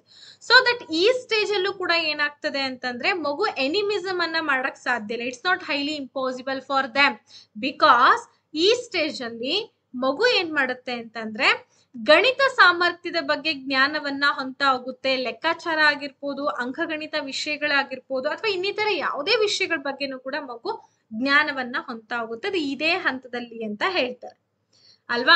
ನೆಕ್ಸ್ಟ್ ಬರುವಂತದ್ದು 3ನೇ ಹಂತ. 3ನೇ ಹಂತ ಯಾವುದು? ಮೂರ್ತ ಕಾರ್ಯಗಳ ಹಂತ ಅಂತ ಕರಿತಾ ಇದ್ವಿ. ಅಂದ್ರೆ ತನ್ನ ಕಣ್ಣಿಗೆ ಕಾಣುವಂತ ವಿಚಾರಗಳಾಗಿರ್ಬೋದು, ತಾನು ಏನ್ ನೋಡ್ತಾ ಇದೆ ಅದನ್ನ ಕ್ಯಾಲ್ಕುಲೇಟ್ ಮಾಡೋದಾಗಿರ್ಬೋದು, ತಾರ್ಕಿಕ ಆಲೋಚನೆ ಆಗಿರ್ಬೋದು, ಕ್ರಿಟಿಕಲ್ ಆಗಿ ಥಿಂಕ್ ಮಾಡುವಂತ ಕೆಪಾಸಿಟಿನೂ ಕೂಡ ಮಗುವಿನಲ್ಲಿ ಬೆಳೀತಾ ಹೋಗುತ್ತೆ. ದೆನ್ 4th ಒನ್ ಯಾವ್ದಿದೆ ಅಂತಂದ್ರೆ ಔಪಚಾರಿಕ ಕಾರ್ಯಗಳ ಹಂತ. ಇಲ್ಲಿ ತನಗೆ ಗೊತ್ತಿಲ್ಲದೆ ಇರ್ತಕ್ಕಂಥ ವಿಚಾರಗಳನ್ನ ಥಿಂಕ್ ಮಾಡಕ್ ಶುರು ಮಾಡುತ್ತೆ ಅಂತ ಹೇಳ್ತಾರೆ. ಸೊ ಇದನ್ನ ತುಂಬಾ ಚೆನ್ನಾಗಿ ಅರ್ಥ ಮಾಡ್ಕೊಳ್ಳೋ ಪ್ರಯತ್ನ ಮಾಡಿ, ಇಲ್ಲೇ ಇದ್ರೆ ಕಷ್ಟ ಆಗ್ತದೆ ನಿಮ್ಗೆ. ಎಸ್, ನೆಕ್ಸ್ಟ್ ಹೋಗೋಣ. ಹಾಗಾದ್ರೆ 17ನೇ ಪ್ರಶ್ನೆ. ಜೀನ್ ಪಿಯಾಜೆ ಪ್ರಸ್ತಾಪಿಸಿದಂತೆ ಸಂರಕ್ಷಣೆ ಪರಿಕಲ್ಪನೆಯ ಅರ್ಥ. ಜೀನ್ ಪಿಯಾಜೆರವರು ಒಂದು ಮಾತು ಹೇಳ್ತಾರೆ, ಕನ್ಸರ್ವೇಷನ್ ಮಾಡ್ಬೇಕು ಅಂತ. ಹಾಗಾದ್ರೆ ಈ ಕನ್ಸರ್ವೇಷನ್ ಅಂದ್ರೆ ಏನು, ಸಂರಕ್ಷಣೆ ಅಂದ್ರೆ ಏನು ಅದನ್ನ ನೋಡೋಣ. ಏನಮ್ಮ ಹಾಗಾದ್ರೆ?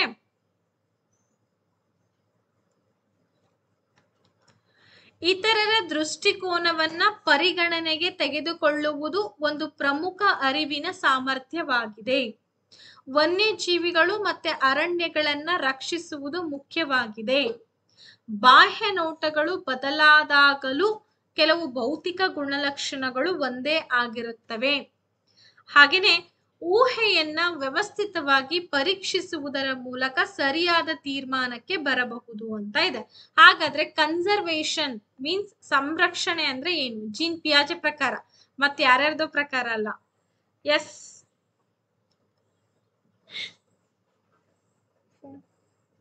ಇಟ್ಟು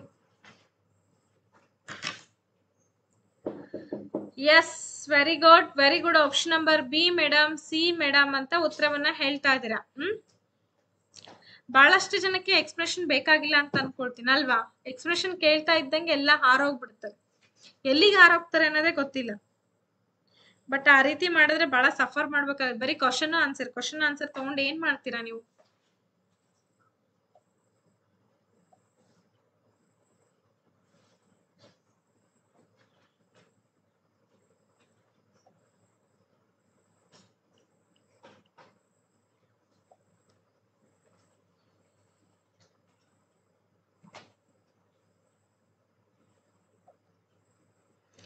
ಎಸ್, ಹಾಗಾದ್ರೆ ಸ್ಟಾರ್ಟ್ ಮಾಡೋಣ ಬನ್ನಿ. ಈಗ ರೆಡಿನಾ ಎಲ್ರು ಕೂಡ?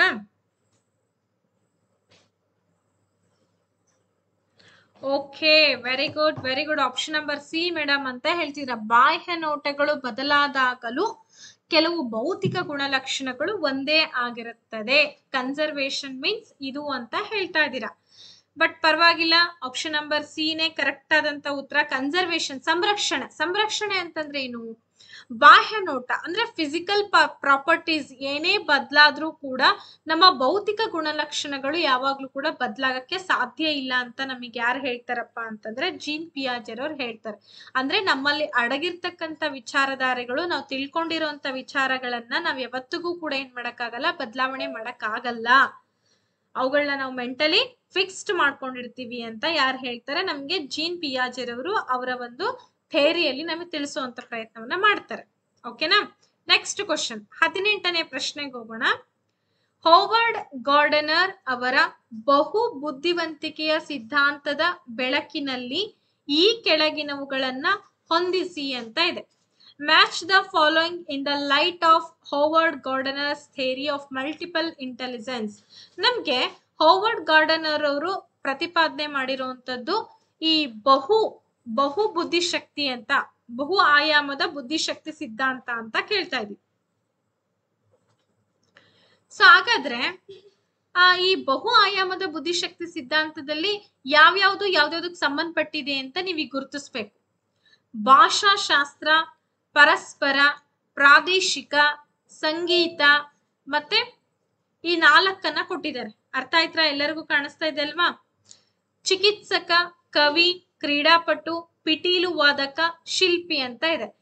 ಈ ಬುದ್ಧಿಶಕ್ತಿ ಸಿದ್ಧಾಂತದಲ್ಲಿ ಬಹಳಷ್ಟು ಜನ ಏನ್ ಮಾಡಿದ್ದಾರೆ ಅಂತಂದ್ರೆ ಅವರದ್ದೇ ಆದಂತ ಬುದ್ಧಿಶಕ್ತಿ ನೀತಿ ನಿಯಮಗಳನ್ನ ರೂಪಿಸಿದ್ದಾರೆ.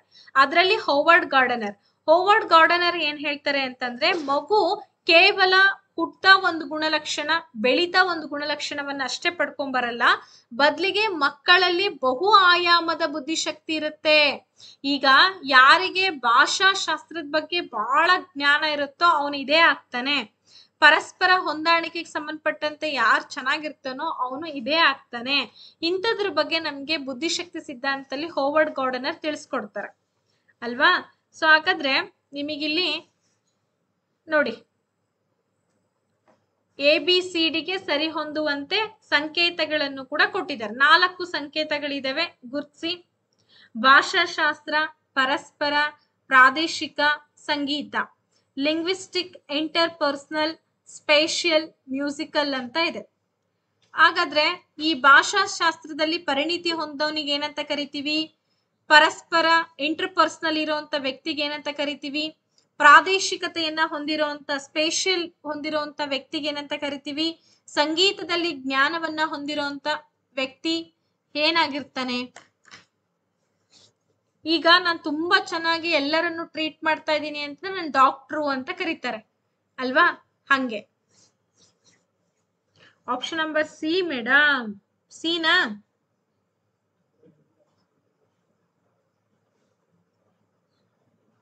ಸಿ. ಓಕೆ, ಸಿ ಏನ್ ಹೇಳುತ್ತೆ ಹಾಗಾದ್ರೆ?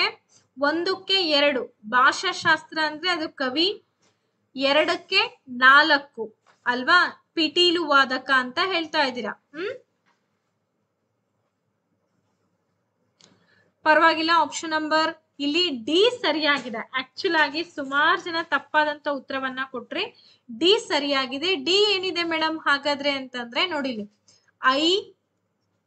ಡಿ ಉತ್ತರ ಏನಿದೆ? ಡಿ ಉತ್ತರ ನೋಡ್ಕೊಳ್ಳಿ. ಸೊ ಏನಿದೆಪ್ಪ ಅಂತಂದ್ರೆ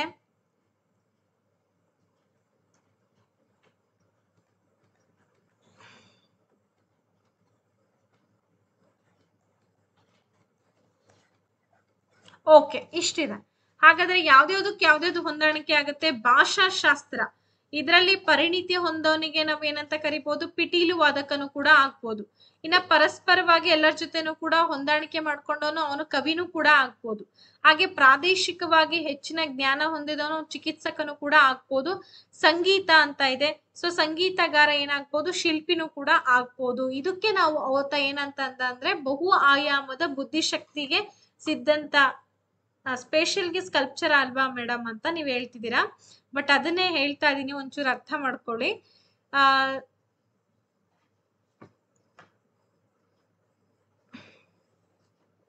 ಆಕ್ಚುಲ್ ಆಗಿ ಆಪ್ಷನ್ ನಂಬರ್ ಸಿ ಅಂತ ಸುಮಾರು ಜನ ಹೇಳ್ತಿದ್ದೀರಾ. ಸಿ ಆಗಲ್ಲ, ಇಲ್ಲಿ ಉತ್ತರ ಸಿ ಆಗ್ಲಿಕ್ಕೆ ಸಾಧ್ಯ ಇಲ್ಲ. ಯಾಕಪ್ಪ ಅಂತಂದ್ರೆ ಆಪ್ಷನ್ ನಂಬರ್ ಡಿ ಸರಿಯಾಗುತ್ತೆ. ಬಹು ಆಯಾಮದ ಬುದ್ಧಿಶಕ್ತಿ ಸಿದ್ಧಾಂತದಲ್ಲಿ ನಾವು ಕರೆಕ್ಟ್ ಆಗಿ ನೋಡೋದಾದ್ರೆ ಮಕ್ಕಳು ತಮ್ಗೆ ಯಾವುದೇ ಆಸಕ್ತಿ ಇರ್ಬೋದು, ಭಾಷಾಶಾಸ್ತ್ರದಲ್ಲಾಗಿರ್ಬೋದು ಅಥವಾ ಪರಸ್ಪರವಾಗಿ ಆಟ ಆಡೋದ್ರಲ್ಲಾಗಿರ್ಬೋದು ಅಥವಾ ಸಂಗೀತದಲ್ಲಾಗಿರ್ಬೋದು ಅಥವಾ ಬೇರೆಯವ್ರ ಜೊತೆ ಮಾತಾಡೋದು ಕೂಡ ಒಂದು ಕೌಶಲ್ಯ. ಈ ಎಲ್ಲಾ ಕೌಶಲ್ಯಗಳಿಗೆ ಸಂಬಂಧಪಟ್ಟಂತೆ ಮಗು ಅದನ್ನೇ ಆಗ್ಬೇಕು ಅಂತ ಇಲ್ಲ, ಬೇರೆ ಬೇರೆ ವಿವಿಧ ಆಯಾಮಗಳಲ್ಲೂ ಕೂಡ ಮಗು ಜ್ಞಾನವನ್ನ ಪಡಿತಾ ಹೋಗ್ಬೋದು ಅಂತ ಯಾರು ಹೇಳ್ತಾರೆ? ನಮ್ಗೆ ಹೋವರ್ಡ್ ಗಾರ್ಡನರ್ ಹೇಳ್ತಾರೆ ಅಲ್ವಾ. ಕೀರ್ತನ, ಗಿವ್ ದಟ್ ಫೋನ್ ಪ್ಲೀಸ್.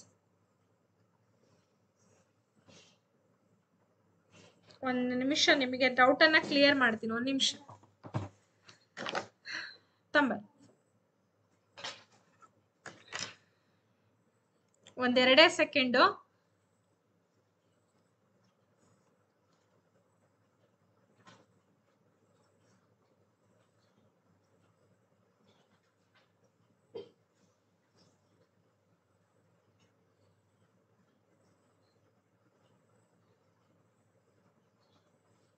ನಾನು ಇದ್ರ ಬಗ್ಗೆ ಮುಂಚೆನೂ ಕೂಡ ನಿಮಗೆ ಪಾಠ ಮಾಡಿದ್ದೆ ಅಲ್ವಾ.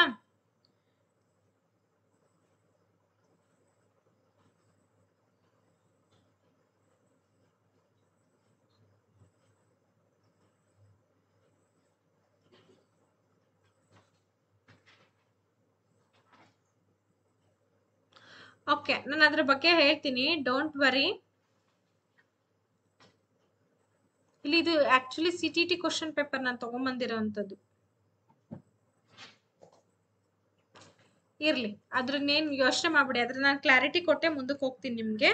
ಅದಕ್ಕೂ ಮುಂಚೆ ನೀವೇನ್ ಮಾಡಿ ಅಂತಂದ್ರೆ, ಈಗ ನೆಕ್ಸ್ಟ್ ಕ್ವಶನ್ ಇದೆ, ನೆಕ್ಸ್ಟ್ ಕ್ವಶನ್ ತಗೊಳ್ಳಿ. ಲೈವ್ ವೈಗೋಟಸ್ಕಿ ಗೊತ್ತಿದೆ, ಶ್ರೇಷ್ಠ ಒಂದು ಭಾಷಾ ವಿಕಾಸ ಹೇಗಾಗುತ್ತೆ, ಸಂವಹನ ಪ್ರಕ್ರಿಯೆ ಹೇಗಾಗುತ್ತೆ ಅನ್ನೋದ್ರ ಬಗ್ಗೆ ನಮ್ಗೆ ಲೈವ್ ವೈಗೋಟಸ್ಕಿ ತಿಳಿಸ್ಕೊಟ್ಟಿರುವಂತದ್ದು. ಸಾಮಾಜಿಕ ಸಾಂಸ್ಕೃತಿಕ ಒಂದು ಸಿದ್ಧಾಂತದ ಬಗ್ಗೆ ನಮ್ಗೆ ಲೈವ್ ವೈಗೋಟಸ್ಕಿ ಹೇಳಿರೋಂಥದ್ದಲ್ವಾ. ನೋಡಿ, ಮಕ್ಕಳು ಭಾಷಾ ಸ್ವಾಧೀನ ಸಾಧನದ ಮೂಲಕ ಭಾಷೆಯನ್ನ ಕಲಿತಾರೆ. ವಯಸ್ಕರು ಮತ್ತು ಗೆಳೆಯರೊಂದಿಗೆ ಸಂವಹನ ಭಾಷೆಯ ಬೆಳವಣಿಗೆ ಮೇಲೆ ಪ್ರಭಾವವನ್ನ ಬೀರೋದಿಲ್ಲ. ಭಾಷೆಯ ಬೆಳವಣಿಗೆಯು ಮಾನವ ಚಿಂತನೆಯ ಸ್ವರೂಪವನ್ನ ಬದಲಾಯಿಸುತ್ತದೆ. ಭಾಷೆಯ ಬೆಳವಣಿಗೆಯಲ್ಲಿ ಸಂಸ್ಕೃತಿಯು ಬಹಳ ಚಿಕ್ಕ ಪಾತ್ರವನ್ನ ವಹಿಸುತ್ತದೆ ಅಂತ ಇದೆ. ಹಾಗಾದ್ರೆ ನೀವು ಆನ್ಸರ್ ಅನ್ನ ಹೇಳ್ಬೋದು ಈಗ.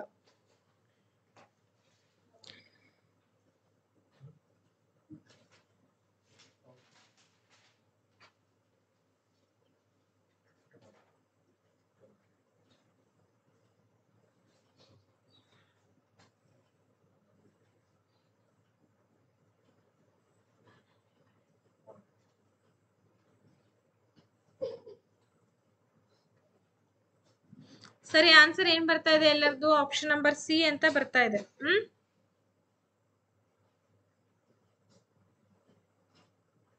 Okay, option number C madam, C correct ಆಗಿದೆ. ಸಿ ಏನ್ ಹೇಳುತ್ತೆ ಅಂದ್ರೆ ಭಾಷೆ ಬೆಳವಣಿಗೆಯು ಮಾನವ ಚಿಂತನೆಯ ಸ್ವರೂಪವನ್ನ ಬದಲಾಯಿಸುತ್ತದೆ ಅಂತ ಹೇಳ್ತಾ ಇದ್ದೀರಾ ಲೈವ್ ವೈಗೋಟಸ್ಕಿ ಪ್ರಕಾರ. ಹಾಗಾದ್ರೆ ಇಲ್ಲಿ ಅವ್ರು ಏನ್ ಹೇಳ್ತಾರೆ ಅಂದ್ರೆ ವಯಸ್ಕರು ಮತ್ತೆ ಗೆಳೆಯರ ಜೊತೆಗೆ ಸಂವಹನ ಮಾಡಿದಾಗ ಏನಾಗುತ್ತೆ, ಭಾಷೆ ಮೇಲೆ ಪ್ರಭಾವ ಬಿದ್ದೇ ಬೀರುತ್ತೆ. ಸೊ ಆಪ್ಷನ್ ನಂಬರ್ ಬಿ ಅಂತೂ ಆಗ್ಲಿಕ್ಕೆ ಸಾಧ್ಯನೇ ಇಲ್ಲ. ಮಕ್ಕಳು ಭಾಷಾ ಸ್ವಾಧೀನ ಸಾಧನದ ಮೂಲಕ ಭಾಷೆಯನ್ನ ಕಲಿತಾರೆ. ಹಾಗೇನೆ ಇವ್ರು ಹೇಳ್ತಾರೆ ಭಾಷೆ ಅನ್ನೋದು ಬೆಳವಣಿಗೆ ಆಗ್ತಾ ಆಗ್ತಾ ಮಾನವ ಚಿಂತನೆ ಮತ್ತೆ ಸ್ವರೂಪವನ್ನ ಬದಲಾಯಿಸುತ್ತೆ ಅಂತ ನೀವೆಲ್ಲರೂ ಹೇಳ್ದಂಗೆ ನಿಮ್ ಉತ್ತರ ಸರಿಯಾಗಿದೆ. ಸೊ ಮಗು ಏನಪ್ಪಾ ಅಂದ್ರೆ ಸಾಮಾಜಿಕವಾಗಿ ಬೆರೆತಂತಹ ಸಂದರ್ಭದಲ್ಲಿ ಸಾಮಾಜಿಕ ಸಂಸ್ಕೃತಿಯನ್ನ ಬೆಳೆಸ್ಕೊಳ್ತಾ ಹೋಗುತ್ತೆ, ಹಾಗೆ ಭಾಷೆಯನ್ನು ಕೂಡ ರೂಢಿಸ್ಕೊಳ್ತಾ ಹೋಗುತ್ತೆ ಅಂತ ನಮ್ಗೆ ಲೈವ್ ವೈಗೋಟಸ್ಕಿ ಅವ್ರು ಹೇಳ್ತಾರೆ. ಇವ್ರ ಥೇರಿ ಮೇಲೆ ಕಂಪಲ್ಸರಿ 1 ಮಾರ್ಕ್ಸ್ ಬರುತ್ತೆ, ನೆನ್ಪಿಟ್ಕೊಳ್ರಿ. ಸೊ ಯಾರೆಲ್ಲ ನೀವು ಇದ್ರ ಬಗ್ಗೆ ಓದ್ಕೊಂಡಿಲ್ವೋ ಕಂಪಲ್ಸರಿ ಇದ್ರ ಬಗ್ಗೆ ನೀವು ಓದ್ಕೊಳ್ಳೇಬೇಕಾಗತ್ತೆ. ನೆನ್ಪಿಟ್ಕೊಂಡು ಕರೆಕ್ಟ್ ಆಗಿ ಲೈವ್ ವೈಗೋಟಸ್ಕಿ ಆಗಿರ್ಬೋದು, ನೋಮ್ ಚೊಮ್ಸ್ಕಿ ಆಗಿರ್ಬೋದು, ಆಮೇಲೆ ಜೀನ್ ಪಿಯಾಜೆ, ಕೋಲ್ಬರ್ಗ್ ಇವರೆಲ್ಲರ ಬಗ್ಗೆನೂ ಕೂಡ ತಿಳ್ಕೊಬೇಕು. ನೆಕ್ಸ್ಟ್ ಕ್ವಶನ್ 20ನೇ ಕ್ವಶನ್ ಓದ್ತಾ ಇರಿ. 20th ಕ್ವಶನ್ ಏನಿದೆ ಹಾಗಾದ್ರೆ, ಲಾರೆನ್ಸ್ ಕೋಲ್ಬರ್ಗ್ ನ ನೈತಿಕ ತಾರ್ಕಿಕ ಸಿದ್ಧಾಂತವನ್ನ ಹಲವಾರು ಅಂಶಗಳಲ್ಲಿ ಟೀಕಿಸಲಾಗಿದೆ. ಈ ಟೀಕೆಯ ಸಂದರ್ಭದಲ್ಲಿ ಈ ಕೆಳಗಿನ ಯಾವ ಹೇಳಿಕೆ ಸರಿಯಾಗಿದೆ? ಕ್ವಶನ್ಸ್ ನೋಡ್ಕೊಳ್ಳಿ.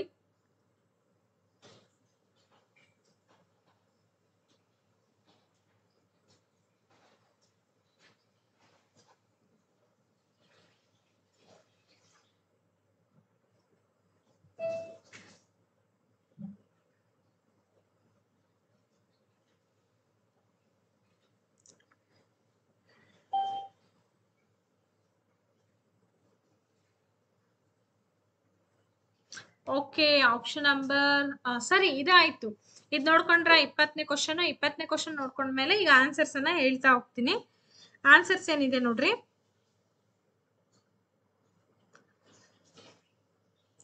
ಕೋಲ್ಬರ್ಗ್ ತನ್ನ ಅಧ್ಯಯನವನ್ನ ಪ್ರಾಥಮಿಕವಾಗಿ ಪುರುಷ ಮಾದರಿಯನ್ನ ಆಧರಿಸಿದೆ.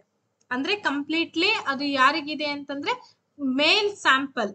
ಸೊ ಈ ಪುರುಷ ಮಾದರಿಗೆ ಸಂಬಂಧಪಟ್ಟಂತೆ ಅಲ್ಲಿ ಪ್ರಯೋಗ ನಡೆದಿದೆ ಅಂತ ಕೆಲವೊಬ್ರು ಟೀಕೆ ಮಾಡ್ತಾರೆ. ಇನ್ನ ಕೋಲ್ಬರ್ಗ್ ರವರು ನೈತಿಕ ತಾರ್ಕಿಕತೆಯ ಪ್ರತಿಯೊಂದು ಹಂತಕ್ಕೂ ವಿಶಿಷ್ಟವಾದಂತ ಪ್ರತಿಕ್ರಿಯೆಗಳನ್ನ ನೀಡಿಲ್ಲ ಅಂತ ಇನ್ನೊಬ್ರು ವಾದವನ್ನ ಮಾಡ್ತಾರೆ. ಇಲ್ಲಿ ನಮಗ್ ಪ್ರಶ್ನೆ ಏನಿದೆ ಅಂತಂದ್ರೆ ಅವರು ಹೇಳಿರುವಂತಹ ಅಂಶಗಳಲ್ಲಿ, ಅವರು ಹೇಳಿರುವಂತ ನೈತಿಕ ತಾರ್ಕಿಕ ಸಿದ್ಧಾಂತದಲ್ಲಿ ಹಲವಾರು ಅಂಶಗಳನ್ನ ಟೀಕೆಗೆ ಒಳಪಡಿಸ್ತಾರೆ. ಟೀಕೆ ಅಂದ್ರೆ ನಿಮಗೆ ಗೊತ್ತಿದೆ, ಕ್ರಿಟಿಸೈಸ್ ಮಾಡೋದು. ಈಗ ಒಂದು ಪದ್ಯವನ್ನೇ ಬರೀಲಿ ಅಥವಾ ಒಂದು ಗದ್ಯವನ್ನೇ ಬರೀಲಿ, ಅದನ್ನ ವಿಮರ್ಶೆ ಮಾಡುವಂತವ್ರು ಇರ್ತಾರೆ. ಸೊ ಸರಿನಾ ತಪ್ಪಾ, ಅದು ಯಾಕೆ ಹಂಗಾಯ್ತು, ಇದ್ಯಾಕೆ ಹಿಂಗಾಯ್ತು. ಮೊನ್ನೆ ಆದಿಪುರುಷ್ ಅಂತ ಒಂದು ಫಿಲಂ ಬಂತು. ಅದು ರಾಮಾಯಣದ ಸ್ಟೋರಿಯನ್ನ ಆಧರಿಸಿರುವಂತ ಸ್ಟೋರಿ ಆಗಿತ್ತು. ಆ ಫಿಲಂಗೆ ಸಾಕಷ್ಟು ವಿಮರ್ಶೆಯನ್ನ ಮಾಡಿದ್ರು. ಯಾಕೆ ವಿಮರ್ಶೆ ಮಾಡಿದ್ರು ಅಂದ್ರೆ ಸ್ವಲ್ಪ ವಿಭಿನ್ನವಾಗಿ ಚಿತ್ರಿಸಿದರಲ್ಲಿ. ನಾವು ನೋಡಿರೋದ್ಕಿಂತಲೂ ಕೂಡ ಮತ್ತೆ ಅಲ್ಲಿ ಬಿಂಬಿಸಿರುವಂತಹ ಚಿತ್ರಣಗಳಾಗಿರ್ಬೋದು ಎಲ್ಲವೂ ಕೂಡ ಪರಸ್ಪರ ಏನಾಗಿರಿದೆ ಅಂತಂದ್ರೆ ವಿರುದ್ಧವಾದಂತ ಭಾಸವನ್ನ ತೋರಿಸ್ತಾ ಇತ್ತು. ಬಹಳಷ್ಟು ಕ್ರಿಟಿಸೈಸ್ ಮಾಡುವಂತವ್ರು ಕೂಡ ಕ್ರಿಟಿಸೈಸ್ ಮಾಡಿ ಹಾಕಿದ್ದಾರೆ. ಹಂಗೇನೆ ಪ್ರತಿಯೊಂದು ಥೇರಿ ಮೇಲೆ, ಪ್ರತಿಯೊಂದು ಸಿದ್ಧಾಂತದ ಮೇಲೆ ಹಲವಾರು ವಿಮರ್ಶಾತ್ಮಕರು ತಮ್ಮದೇ ಆದಂತಹ ಸಿದ್ಧಾಂತಗಳನ್ನ ಹೇಳ್ತಾ ಹೋಗ್ತಾರೆ. ಅದ್ರಲ್ಲೂ ಇವ್ರು ಹೇಳಿರೋಂತ ಸಿದ್ಧಾಂತಕ್ಕೆ ಸಂಬಂಧಪಟ್ಟಂತೆ ಯಾವ ಹೇಳಿಕೆ ಸರಿಯಾಗಿದೆ ಅಂತ ಕೇಳಿದ್ದಾರೆ. ಅರ್ಥ ಆಯ್ತಲ್ವಾ ಈಗ ನಾನು ಹೇಳಿದ್ದು? ನೋಡಿ, ಕೋಲ್ಬರ್ಗ್ ನೈತಿಕ ತಾರ್ಕಿಕತೆಯ ಪ್ರತಿಯೊಂದು ಹಂತಕ್ಕೂ ವಿಶಿಷ್ಟವಾದಂತ ಪ್ರತಿಕ್ರಿಯೆಯನ್ನ ನೀಡಿಲ್ಲ ಅಂತ ಒಬ್ರು ಹೇಳ್ತಾರೆ. ಇನ್ನೊಬ್ರು ಕೋಲ್ಬರ್ಗ್ ತನ್ನ ಸೈದ್ಧಾಂತಿಕ ಚೌಕಟ್ಟಿನಲ್ಲಿ ಬರುವಂತ ಪಿಯಾಜೆನ ವಿಧಾನಗಳನ್ನ ನಕಲು ಮಾಡಿದ್ದಾರೆ. ಅಂದ್ರೆ ಜೀನ್ ಪಿಯಾಜೆರವ್ರು ಏನ್ ರೂಢಿಸಿದ್ದಾರೆ 4 ಹಂತಗಳು, ಅದ್ರಲ್ಲಿ ಬರುವಂತ ಕೆಲವೊಂದು ಅಂಶಗಳನ್ನ ಅವರು ಕಾಪಿ ಮಾಡಿದ್ದಾರೆ ಅಂತ ಹೇಳ್ತಾರೆ. ಇನ್ನ ಕೆಲವೊಬ್ರು ಕೋಲ್ಬರ್ಗ್ ಸಿದ್ಧಾಂತವು ಮಕ್ಕಳ ಪ್ರತಿಕ್ರಿಯೆಗಳ ಮೇಲೆ ಕೇಂದ್ರೀಕರಿಸುವುದಿಲ್ಲ ಅಂತ ಹೇಳಿದ್ದಾರೆ. ಹಾಗಾದ್ರೆ ಇಲ್ಲಿ ಸರಿಯಾದ ಉತ್ತರ ಯಾವ್ದಾಗುತ್ತೆ ನೋಡಿ, ಇನ್ನೊಂದ್ಸಲ ನೋಡ್ಕೊಳ್ಳಿ.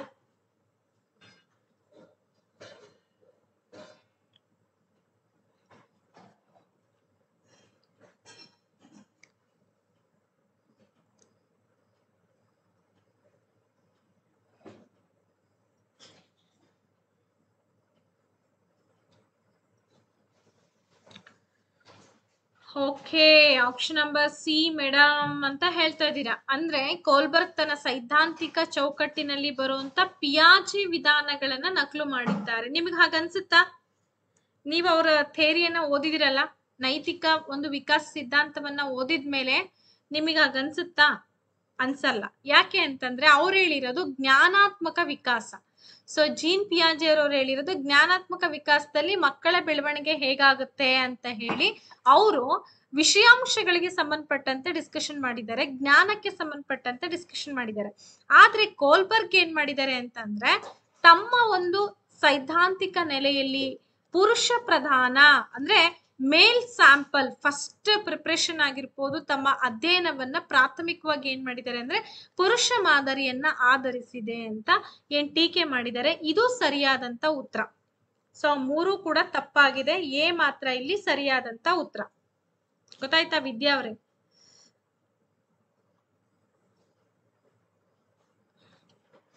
ಇಷ್ಟೆಲ್ಲ ಏನ್ ಡೆಪ್ತ್ ಅಲ್ಲಿ ಕೇಳಲ್ಲ ನಿಮ್ಗೆ, ಕೇಳಿದ್ರು ಕೂಡ ಇಫ್ ಇನ್ ಕೇಸ್ ಇರ್ಲಿ ಅನ್ನೋ ಉದ್ದೇಶ ಅಷ್ಟೇ, ಮತ್ತಿನ್ನೇನಿಲ್ಲ.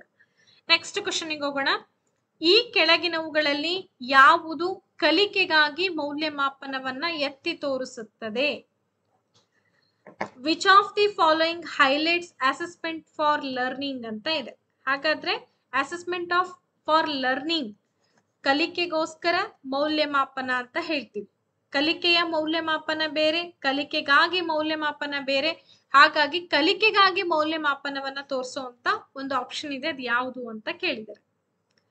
ಶಿಕ್ಷಕರು ಇತರರಿಗೆ ಹೋಲಿಸಿದರೆ ವಿದ್ಯಾರ್ಥಿಯನ್ನ ಕಾರ್ಯಕ್ಷಮತೆಯ ಆಧಾರದ ಮೇಲೆ ಮೌಲ್ಯಮಾಪನ ಮಾಡ್ತಾರೆ.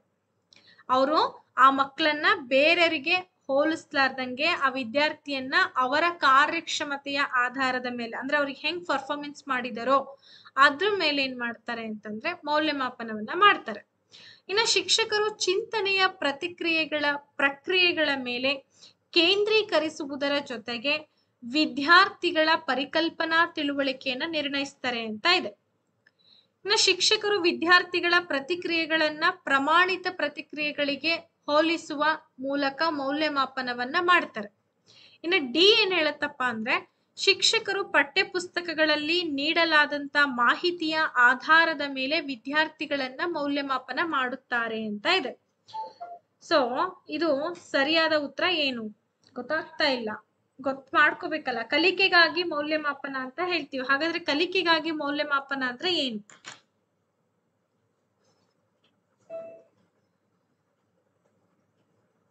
ಓದ್ಕೊಳ್ರಿ, ಟೈಮ್ ತಗೊಂಡು ಒಂದ್ 2 ನಿಮಿಷ ಕರೆಕ್ಟ್ ಆಗಿ ಓದ್ಕೊಳ್ರಿ, ಎಲ್ಲ ಅರ್ಥ ಆಗುತ್ತೆ.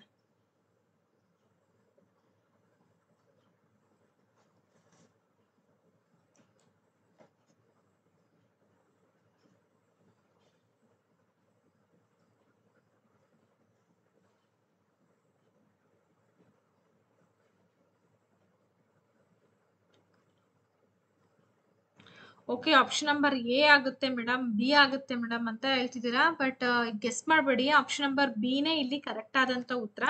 ಬಹಳ ಜನ ಕರೆಕ್ಟ್ ಆಗಿ ಕಾನ್ಫಿಡೆನ್ಸ್ ಹೇಳಿದೀರಾ. ಬಿ ಏನಿದೆ, ಶಿಕ್ಷಕರು ಚಿಂತನೆಯ ಪ್ರಕ್ರಿಯೆಗಳ ಮೇಲೆ ಕೇಂದ್ರೀಕರಿಸುವುದರ ಜೊತೆಗೆ ವಿದ್ಯಾರ್ಥಿಗಳ ಪರಿಕಲ್ಪನಾ ತಿಳುವಳಿಕೆಯನ್ನ ನಿರ್ಣಯಿಸ್ತಾರೆ. ಇದನ್ನೇ ನಾವು ಕಲಿಕೆಗಾಗಿ ಮೌಲ್ಯಮಾಪನ ಅಂತ ಕರಿತೀವಿ. ಕಲಿಕೆ ಅಂತಂದ್ರೆ ಏನು? ಮಕ್ಕಳ ಸಂಪೂರ್ಣ ವರ್ತನಾ ಬದಲಾವಣೆ ಮತ್ತೆ ಬೌದ್ಧಿಕ ವಿಕಾಸವನ್ನ ಮಾಡುವಂತ ಒಂದು ಪ್ರಕ್ರಿಯೆ. ಅವರಲ್ಲಿ ಕಲಿಕೆ ಸಂಪೂರ್ಣವಾಗಿ ಆಗಿರ್ಬೇಕು. ಸೊ ಹಾಗಾದ್ರೆ ಇಂತಹ ಕಲಿಕೆ ಮೌಲ್ಯಮಾಪನವನ್ನ ಹೇಗ್ ತೆಗೆದುಕೊಳ್ತೀವಿ ಅಂತಂದ್ರೆ ಮಕ್ಕಳು ಯಾವ ರೀತಿ ಕಾನ್ಸೆಪ್ಟ್ ಅನ್ನ ತಿಳ್ಕೊಂಡಿದ್ದಾರೆ, ನೀವ್ ಹೇಳೋಂತ ಪಾಠವನ್ನ ಅವ್ರು ಹೇಗ್ ತಿಳ್ಕೊಂಡಿದ್ದಾರೆ, ಜೊತೆಗೆ ಆ ತಿಳುವಳಿಕೆ ಮೂಲಕ ವಿಷಯಗಳನ್ನ ಹೆಂಗೆ ಗ್ರಹಿಸ್ತಾ ಇದ್ದಾರೆ, ಹೆಂಗ್ ಅಕ್ವೈರ್ ಮಾಡ್ಕೊಂಡಿದ್ದಾರೆ ಅನ್ನೋದನ್ನ ಡಿಪೆಂಡ್ ಮಾಡ್ತೀವಲ್ಲ, ಅಥವಾ ಅನ್ನೋದನ್ನ ನಾವು ಮೌಲ್ಯಮಾಪನ ಮಾಡ್ತೀವಲ್ಲ, ಅದನ್ನೇ ನಾವು ಕಲಿಕೆಗಾಗಿ ಮೌಲ್ಯಮಾಪನ ಅಂತ ಕರೆಯೋದು. ಅರ್ಥ ಆಯ್ತಾ? ಒಟ್ಟಾರೆಯಾಗಿ ಮಗುವಿನ ಸಂಪೂರ್ಣ ಮೌಲ್ಯಮಾಪನ, ಮಗು ಹೆಂಗ್ ಕಲ್ತಿದೆ ಹೆಂಗಿಲ್ಲ, ಸೊ ನಾವಿನ್ನು ಏನ್ ಕಲಿಸ್ಬೇಕಾಗಿದೆ, ಮಕ್ಕಳ ಕಲಿಕೆಗೆ ಒಂದು ಸಂಬಂಧಪಟ್ಟಂತ ಮೌಲ್ಯಮಾಪನ, ಕಲಿಕೆಗಾಗಿ ಮೌಲ್ಯಮಾಪನ ಅಂತ ಕರಿತಾ ಇದೆ. ಅರ್ಥ ಆಯ್ತೇನ್ರಿ? ಲಕ್ಷ್ಮಿ ಅವರೇ ಏನ್ ಅರ್ಥ ಆಗಿಲ್ಲ ಹೇಳಿ. ಲಕ್ಷ್ಮಿ ಅವರೇ ಏನ್ ಅರ್ಥ ಆಗಿಲ್ಲಮ್ಮ? ಕಲಿಕೆಗಾಗಿ ಮೌಲ್ಯಮಾಪನ ಕಾನ್ಸೆಪ್ಟ್ ಇಲ್ವಾ ನಿಮಗೆ? ಸಿಲೆಬಸ್ ನಲ್ಲಿ ಇದೆ ಅದೊಂದು. ಮೌಲ್ಯಮಾಪನದಲ್ಲಿ ಬರುತ್ತೆ ಇದು ಕಾನ್ಸೆಪ್ಟ್.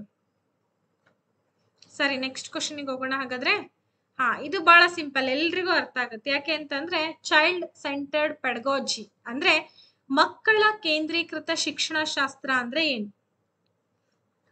ತರಗತಿಯಲ್ಲಿ ಎಲ್ಲಾ ಕಲಿಕೆಯನ್ನ ಮುನ್ನಡೆಸುವಂತಹ ಶಿಕ್ಷಕ ಅಂದ್ರೆ the teacher leading all the learning in the class room. ಅಂದ್ರೆ ಶಿಕ್ಷಕನು ತರಗತಿಯಲ್ಲಿ ಎಲ್ಲಾ ಕಲಿಕೆಯನ್ನ ಮುನ್ನಡೆಸ್ತಾ ಹೋಗ್ತಾನ, ಅಥವಾ ಶಿಕ್ಷಕ ಆಧಾರಿತವಾಗಿರುತ್ತಾ?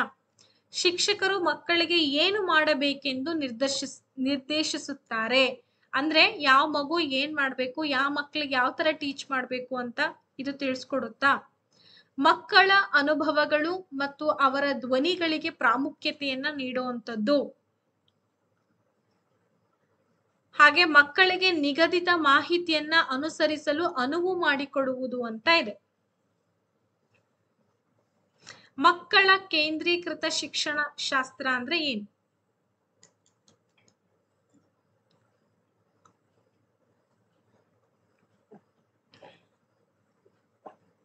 ಓಕೆ, ಬಿ ಆಗ್ತಾ ಉತ್ತರ?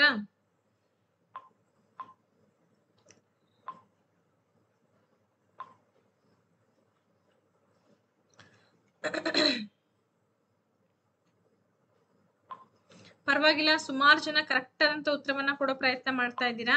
ಆಪ್ಷನ್ ನಂಬರ್ ಸಿ ಆಗುತ್ತೆ ಮೇಡಮ್, ಮತ್ತೆ 2 ಆಗುತ್ತೆ ಮೇಡಮ್ ಅಂತ ಹೇಳ್ತಾ ಇದ್ದೀರಾ. ಸೊ ಮಗು ಕೇಂದ್ರಿತ, ಮೊನ್ನೆನೂ ಕೂಡ ನಾನು ಹೇಳಿದ್ದೆ ಶಿಶು ಕೇಂದ್ರಿತ ಶಿಕ್ಷಣ ಅಂತಂದ್ರೆ ಹೇಗಿರುತ್ತೆ ಅಂತಂದ್ರೆ ಇಲ್ಲಿ ಸಂಪೂರ್ಣವಾಗಿ ಮಗುವಿನ ಫೇವರ್ ಆಗಿರುತ್ತೆ. ಒಂದು ಪಠ್ಯಕ್ರಮನೇ ಆಗಿರ್ಬೋದು, ಅಥವಾ ಪಠ್ಯೇತರ ಚಟುವಟಿಕೆಗಳಾಗಿರ್ಬೋದು, ಪಠ್ಯ ಚಟುವಟಿಕೆಗಳಾಗಿರ್ಬೋದು, ಅಥವಾ ಶಿಕ್ಷಕನು ಮಾಡುವಂತ ಕೆಲಸಗಳಾಗಿರ್ಬೋದು, ಬೋಧನಾ ಕಾರ್ಯಗಳಾಗಿರ್ಬೋದು, ಎಲ್ಲವೂ ಕೂಡ ಇಲ್ಲಿ ಯಾವ ಸೆಂಟರ್ಡ್ ಆಗಿರುತ್ತೆ? ಶಿಶು ಕೇಂದ್ರೀಕೃತ ಶಿಕ್ಷಣ ಆಗಿರುತ್ತೆ. ಅಂದ್ರೆ ಮಕ್ಕಳ ಅನುಭವಗಳು ಮತ್ತೆ ಅವರ ಧ್ವನಿಗಳಿಗೆ ಪ್ರಾಮುಖ್ಯತೆಯನ್ನ ನೀಡುವಂಥದ್ದು. ಕೀರ್ತಿ,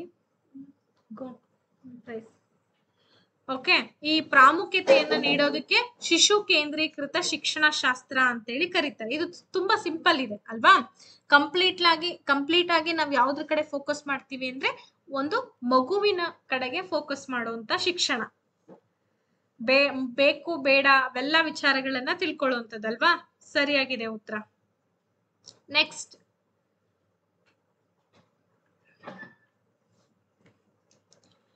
ಕೆಳಗಿನ ಯಾವ ಹೇಳಿಕೆಯು ಭಾಷೆ ಮತ್ತು ಚಿಂತನೆಯ ಬಗ್ಗೆ ಪಿಯಾಜೆ ಮತ್ತು ವೈಗೋಟಸ್ಕಿಯ ದೃಷ್ಟಿಕೋನಗಳನ್ನ ಸರಿಯಾಗಿ ವಿವರಿಸುತ್ತದೆ? ಪ್ರಶ್ನೆ ಓದ್ಕೊಳ್ರಿ.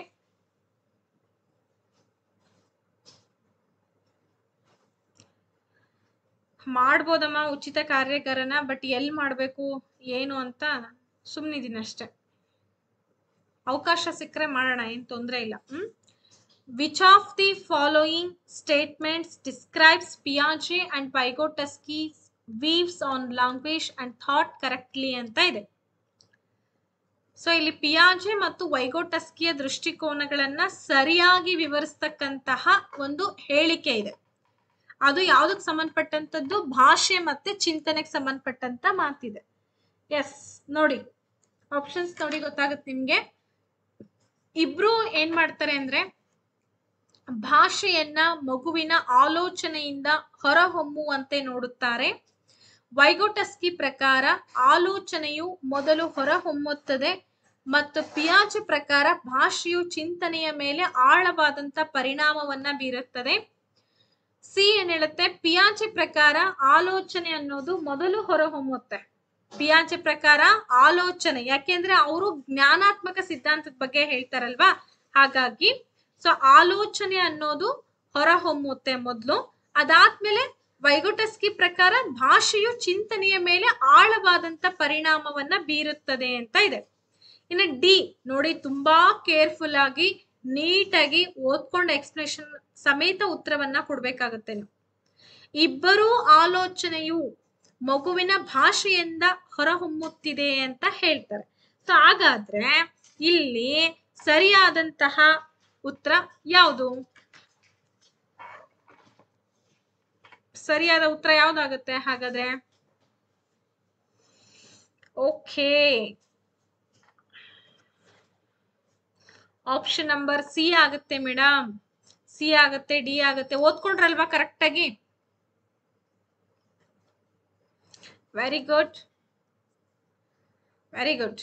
ಆಪ್ಷನ್ ನಂಬರ್ ಸಿ ನೇ ಇಲ್ಲಿ ಸರಿಯಾಗಿದೆ. ಯಾಕಪ್ಪ ಅಂತಂದ್ರೆ ಪಿಯಾಜೆ ಪ್ರಕಾರ ಆಲೋಚನೆ ಅನ್ನೋದು ಮೊದಲು ಹುಟ್ಟುತ್ತೆ. ಯಾಕಂದ್ರೆ ಅವರು ಜ್ಞಾನಾತ್ಮಕ ವಿಕಾಸದ ಬಗ್ಗೆ ಹೇಳ್ತಾರೆ. ಮಗುವಿನಲ್ಲಿ ಮೊದಲು ಆಲೋಚನೆ ಬರುತ್ತೆ. ಆ ಮಗು ಏನೇ ಮಾಡೋದಿದ್ರು, ಒಂದು ಭಾಷೆ ಮಾತಾಡೋದಿದ್ರು ಆಯ್ತು, ಒಂದ್ ಕೆಲಸ ಮಾಡೋದಿದ್ರು ಆಯ್ತು, ಆ ಮಗುವಿನಲ್ಲಿ ಮೊದ್ಲೇನ್ ಹುಟ್ಟುತ್ತೆ ಅಂದ್ರೆ ಆಲೋಚನೆ, ಥಿಂಕಿಂಗ್ ಕೆಪಾಸಿಟಿ, ಥಾಟ್ ಬರುತ್ತೆ. ಥಾಟ್ಸ್ ಬಂದ ಮೇಲೆ ವೈಗೊಟಸ್ಕಿ ಪ್ರಕಾರ ಭಾಷೆ ಅನ್ನೋದೇನಿದೆ ಚಿಂತನೆಯ ಮೇಲೆ ಆಳವಾದ ಪರಿಣಾಮ ಬೀರುತ್ತೆ. ಅಂದ್ರೆ ಆ ಮಗು ಭಾಷೆಯಲ್ಲಿ ಪರಿಣಿತಿಯನ್ನ ಪಡ್ಕೊಂಡಿದ್ರೆ, ಭಾಷೆಯನ್ನ ಸರಿಯಾಗಿ ಉಚ್ಚಾರ ಮಾಡ್ತಾ ಇದ್ರೆ, ಆ ಮಗುವಿಗೆ ಸರಿಯಾದ ರೀತಿಯಲ್ಲಿ ಭಾಷೆ ಬಂದ್ರೆ ಮಾತ್ರ ಆ ಚಿಂತನೆ ಬರುತ್ತೆ ಅಂತ ವೈಗೊಟಸ್ಕಿ ಅವ್ರು ಹೇಳ್ತಾರೆ. ಹಾಗಾಗಿ ಆಪ್ಷನ್ ನಂಬರ್ ಸಿ ಇಲ್ಲಿ ಸರಿಯಾಗಿದೆ. ಅರ್ಥ ಆಯ್ತಾ? ಸರಿ, ನೆಕ್ಸ್ಟ್ ಮುಂದಿನ ಕ್ವಶನ್ಗೆ ಹೋಗೋಣ. ಹಾಗಾದ್ರೆ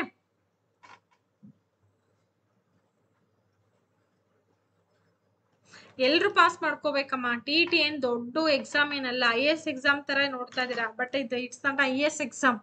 ಸಿಂಪಲ್ ಆಗಿ ಒಂದು ಎಲಿಜಿಬಿಲಿಟಿ ಟೆಸ್ಟ್ ಇರುತ್ತೆ ಅಷ್ಟೇನೆ.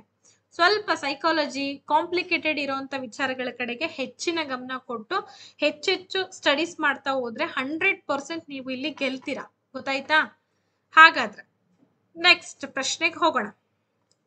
ಶಾಲೆಗೆ ಟ್ರಿಪ್ ಹೋಗಿದ್ದಕ್ಕೆ ಮೊಮ್ಮಗಳು ತನ್ನ ತಂದೆಯೊಂದಿಗೆ ಜಗಳವಾಡುವುದನ್ನ ನೋಡಿ ಅಜ್ಜಿ ಹೇಳ್ತಾಳೆ, ಒಳ್ಳೆಯ ಹುಡುಗಿಯಂತೆ ಏಕೆ ವಿಧೇಯನಾಗಿರಬಾರದು? ಹುಡುಗನಂತೆ ವರ್ತಿಸಿದರೆ ನಿನ್ನನ್ನು ಯಾರು ಮದುವೆಯಾಗುತ್ತಾರೆ? ಈ ಹೇಳಿಕೆಯು ಈ ಕೆಳಗಿನವುಗಳಲ್ಲಿ ಯಾವುದನ್ನ ಪ್ರತಿಬಿಂಬಿಸುತ್ತದೆ?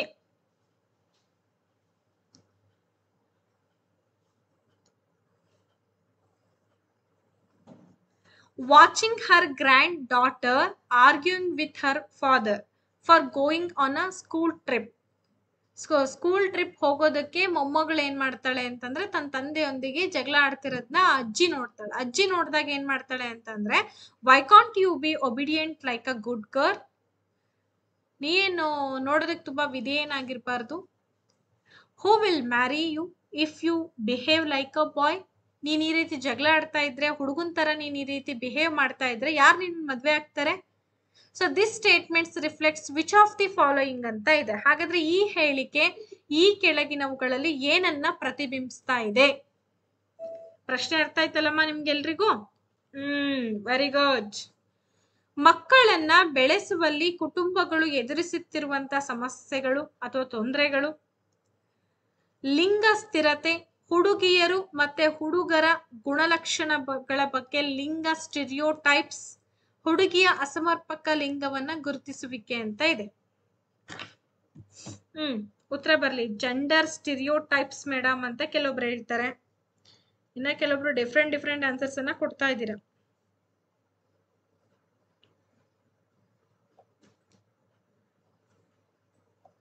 ಸ್ಟಿರಿಯೋಟೈಪ್ಸ್ ಅಂದ್ರೆ ಏನು?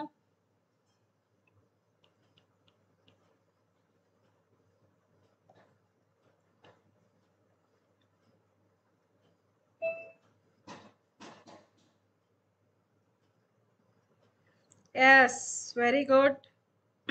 ಉತ್ತರ ಬರ್ತಾ ಇದೆ.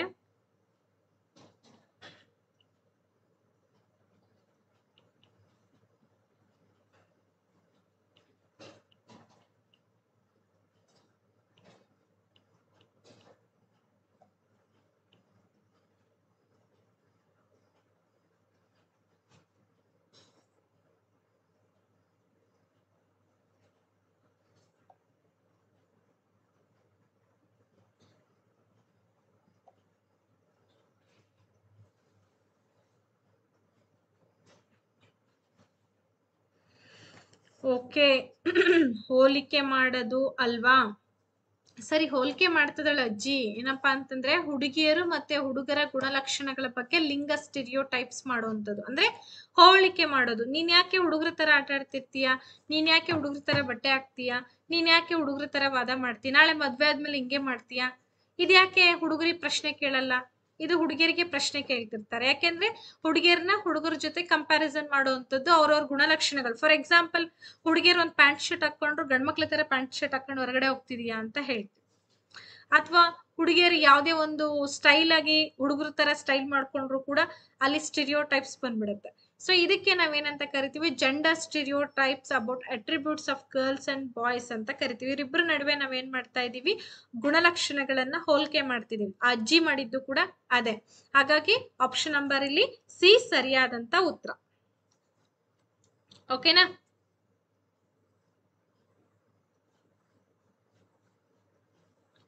ನೆಕ್ಸ್ಟ್ 25ನೇ ಪ್ರಶ್ನೆ. ಎಲ್ಲ ರೆಡಿ ಇದ್ದೀರಾ ಅಂತ ಅನ್ಕೊಂಡಿದೀನಿ. ಮೌಲ್ಯಮಾಪನದ ಕುರಿತು ಈ ಕೆಳಗಿನ ಯಾವ ಹೇಳಿಕೆ ಸರಿಯಾಗಿದೆ? ತುಂಬಾ ದೊಡ್ಡ ಆನ್ಸರ್ಸ್ ಇದೆ. ಕರೆಕ್ಟ್ ನೋಡ್ಕೊಂಡು ಕರೆಕ್ಟ್ ಆಗಿ ಉತ್ತರ ಹೇಳಿ. ಮೌಲ್ಯಮಾಪನ ಅಂದ್ರೆ ಇವ್ಯಾಲ್ಯೂಯೇಷನ್ ಅಥವಾ ಅಸೆಸ್ಮೆಂಟ್ ಅಂತಾನೂ ಕೂಡ ಕರಿತೀವಿ. ಹಾಗಾದ್ರೆ ಈ ಮೌಲ್ಯಮಾಪನಕ್ಕೆ ಸಂಬಂಧಪಟ್ಟಂತೆ ಯಾವ ಹೇಳಿಕೆ ಸರಿಯಾಗಿದೆ? ಮೌಲ್ಯಮಾಪನವು ವಿದ್ಯಾರ್ಥಿಗಳಿಗೆ ಅವರ ಸಾಮರ್ಥ್ಯ, ಅಂತರವನ್ನ ನೋಡಲು ಸಹಾಯ ಮಾಡುತ್ತದೆ. ಹಾಗೇನೆ ಅದಕ್ಕನುಗುಣವಾಗಿ ತನ್ನ ಬೋಧನೆಯನ್ನ ಉತ್ತಮಗೊಳಿಸ್ಲಿಕ್ಕೆ ಶಿಕ್ಷಕರಿಗೆ ಸಹಾಯವನ್ನ ಮಾಡುತ್ತೆ ಅಂತ ಒಂದು ಆಪ್ಷನ್ ಹೇಳ್ತಾ ಇದೆ. ಇನ್ನು ಎರಡನೇ ಆಪ್ಷನ್ ಏನ್ ಹೇಳ್ತಾ ಇದೆ, ವಿದ್ಯಾರ್ಥಿಗಳ ತುಲನಾತ್ಮಕ ಮೌಲ್ಯಮಾಪನಗಳನ್ನ ಮಾಡಿದ್ರೆ ಮಾತ್ರ ಮೌಲ್ಯಮಾಪನವು ಅರ್ಥಪೂರ್ಣವಾಗಿರುತ್ತದೆ. ಹಾಗೆ ಸಿ ಏನ್ ಹೇಳುತ್ತಪ್ಪ ಅಂದ್ರೆ, ಮೌಲ್ಯಮಾಪನವು ಸ್ಮರಣೆಯನ್ನ ಮಾತ್ರವಲ್ಲದೆ ತಿಳುವಳಿಕೆ ಮತ್ತೆ ಅಪ್ಲಿಕೇಶನ್ ಅಂತಂದ್ರೆ ಏನು ಅನ್ಕೋಬೇಡಿ. ಸೊ ಅಂಡರ್ಸ್ಟ್ಯಾಂಡಿಂಗ್ ಲೆವೆಲ್ ಅಂತ ಕರಿತೀವಿ, ತಿಳುವಳಿಕೆ ಅಂತ ಹೇಳ್ತೀವಿ. ಸೊ ಅದನ್ನ ಅವರು ನಿರ್ಣಯಿಸ್ಬೇಕು. ಹಾಗೆ ಡಿ ಏನ್ ಹೇಳುತ್ತೆ ಅಂದ್ರೆ, ಭಯ ಮತ್ತು ಆತಂಕವನ್ನ ಉಂಟು ಮಾಡದಿದ್ದರೆ ಮೌಲ್ಯಮಾಪನವು ಉದ್ದೇಶಪೂರ್ವಕವಾಗಿರುವುದಿಲ್ಲ ಅಂತ ಇದೆ. ಹಾಗಾದ್ರೆ ಈ ಮೌಲ್ಯಮಾಪನ ಅನ್ನೋದಕ್ಕೆ ಸರಿಯಾದಂತ ಹೇಳಿಕೆ ಒಂದಿದೆ. ಹಾಗಾದ್ರೆ ಆ ಹೇಳಿಕೆ ಯಾವುದು? ಓಕೆ,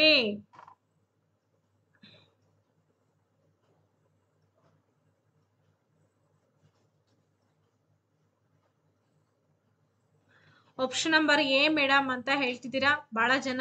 ಆದ್ರೆ ಇಲ್ಲಿ ಏನ್ ಮಾಡಿದ್ದಾರೆ, ಮೌಲ್ಯಮಾಪನಕ್ಕೆ ಸಂಬಂಧಪಟ್ಟಂಗೆ ಸಂಕೇತಗಳನ್ನ ಕೊಟ್ಟಿದ್ದಾರೆ. ಬರೀ ಹೇಳಿಕೆಗಳನ್ನ ಕೊಟ್ಟು ಅದ್ರಲ್ಲಿ ಗುರುತಿಸಿ ಅಂತ ಹೇಳಿಲ್ಲ, ಸಂಕೇತಗಳನ್ನ ಕೊಟ್ಟಿದ್ದಾರೆ. ಸಂಕೇತಗಳನ್ನ ನೋಡ್ಬೇಕು. ಎ ಮತ್ತು ಸಿ, ಬಿ ಮತ್ತು ಸಿ, ಎ ಮತ್ತು ಬಿ, ಬಿ ಮತ್ತು ಡಿ, 4 ಉತ್ತರ ಇದೆ. 4 ಉತ್ತರದಲ್ಲಿ ಯಾವ್ದು ಸರಿಯಾಗಿದೆ?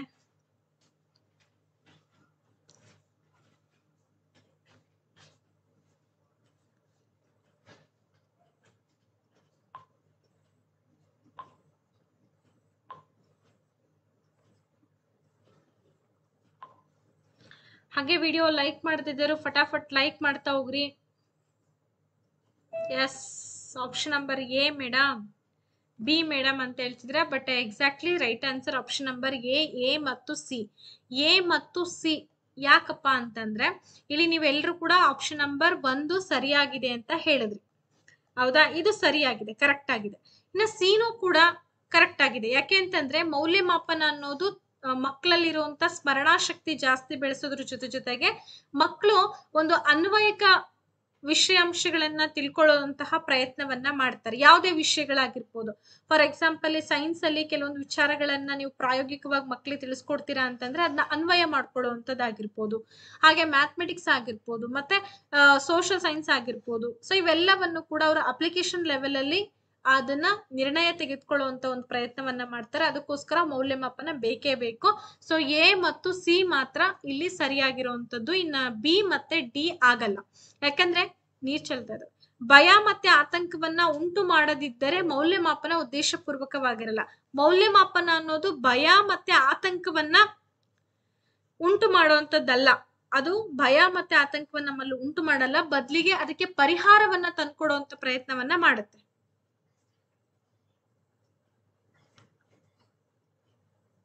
ಸೊ ನೆಕ್ಸ್ಟ್ ಪ್ರಶ್ನೆ 26ನೇ ಪ್ರಶ್ನೆ ನಿಮ್ಗೆಲ್ರಿಗೂ ಕೂಡ ಕಾಣಿಸ್ತಾ ಇದೆ ಅಂತ ಅನ್ಕೊಂಡಿದೀನಿ. 26th question. ಶಿಕ್ಷಣ ಹಕ್ಕು ಕಾಯಿದೆ 2009 ಪ್ರಕಾರ ತುಲನಾತ್ಮಕತೆ ಅಂದ್ರೆ ಇಲ್ಲೇ ಇದೆಯಲ್ಲಮ್ಮ ರೇಖಾ ಅವ್ರೆ, ಏನ್ ಹೇಳ್ತಿದೆ? ತುಲನಾತ್ಮಕ ಅಂತಂದ್ರೆ ಕಂಪ್ಯಾರಿಟಿವ್ ಮಾಡುವಂತದ್ದು ಅಷ್ಟೇ. ಶಿಕ್ಷಣ ಹಕ್ಕು ಕಾಯ್ದೆ 2009 ಪ್ರಕಾರ ವಿಶೇಷ ಅಗತ್ಯವಿರುವಂತಹ ಮಕ್ಕಳು ಯಾವ ರೀತಿ ಅಧ್ಯಯನವನ್ನ ಮಾಡ್ಬೇಕು? ಪ್ರಶ್ನೆ ಓದ್ಕೊಳ್ರಿ. 2 ನಿಮಿಷ ಪ್ರಶ್ನೆ ಓದ್ಕೊಂಡು ಆನ್ಸರ್ ಮಾಡೋ ಪ್ರಯತ್ನ ಮಾಡಿ.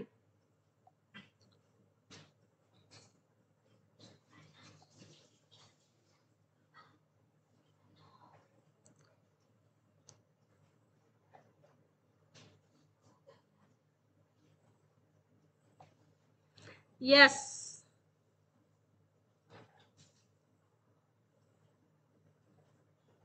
ನೋಡಿ, ವೃತ್ತಿಪರ ತರಬೇತಿ ಕೇಂದ್ರಗಳಲ್ಲಿ ಅವರನ್ನ ಜೀವನ ಕೌಶಲ್ಯಕ್ಕಾಗಿ ಸಿದ್ಧಪಡಿಸುವಂಥದ್ದು, ಹಾಗೇನೆ ಅವರ ಪೋಷಕರು ಮತ್ತೆ ಆರೈಕೆದಾರರೊಂದಿಗೆ ಮನೆಯಲ್ಲಿ ಅಗತ್ಯ ಬೆಂಬಲವನ್ನ ಒದಗಿಸುವಂಥದ್ದು, ಅವರಿಗಾಗಿ ಪ್ರತ್ಯೇಕವಾಗಿ ರಚಿಸಲಾದಂತಹ ವಿಶೇಷ ಶಾಲೆಗಳಲ್ಲಿ ಅವರಿಗೆ ಸವಲತ್ತನ್ನ ಕೊಡುವಂಥದ್ದು, ಅವರ ವೈಯಕ್ತಿಕ ಅಗತ್ಯತೆಗಳನ್ನ ಪೂರೈಸಲಿಕ್ಕೆ ನಿಬಂಧನೆಗಳೊಂದಿಗೆ ಅಂತರ್ಗತ ಶಿಕ್ಷಣ ವ್ಯವಸ್ಥೆಗಳಲ್ಲಿ ಶಿಕ್ಷಣವನ್ನ ನೀಡುವಂಥದ್ದು ಅಂತ ಇದೆ.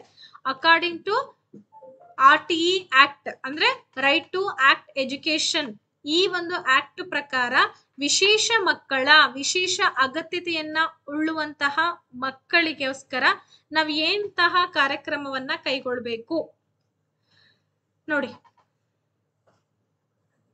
In inclusive education setups with provisions to cater to their individual needs ಅಂತ ಇದೆ. 26ನೇ ಪ್ರಶ್ನೆಗೆ ನಿಮ್ಮ ಉತ್ತರ ಏನಿದೆ?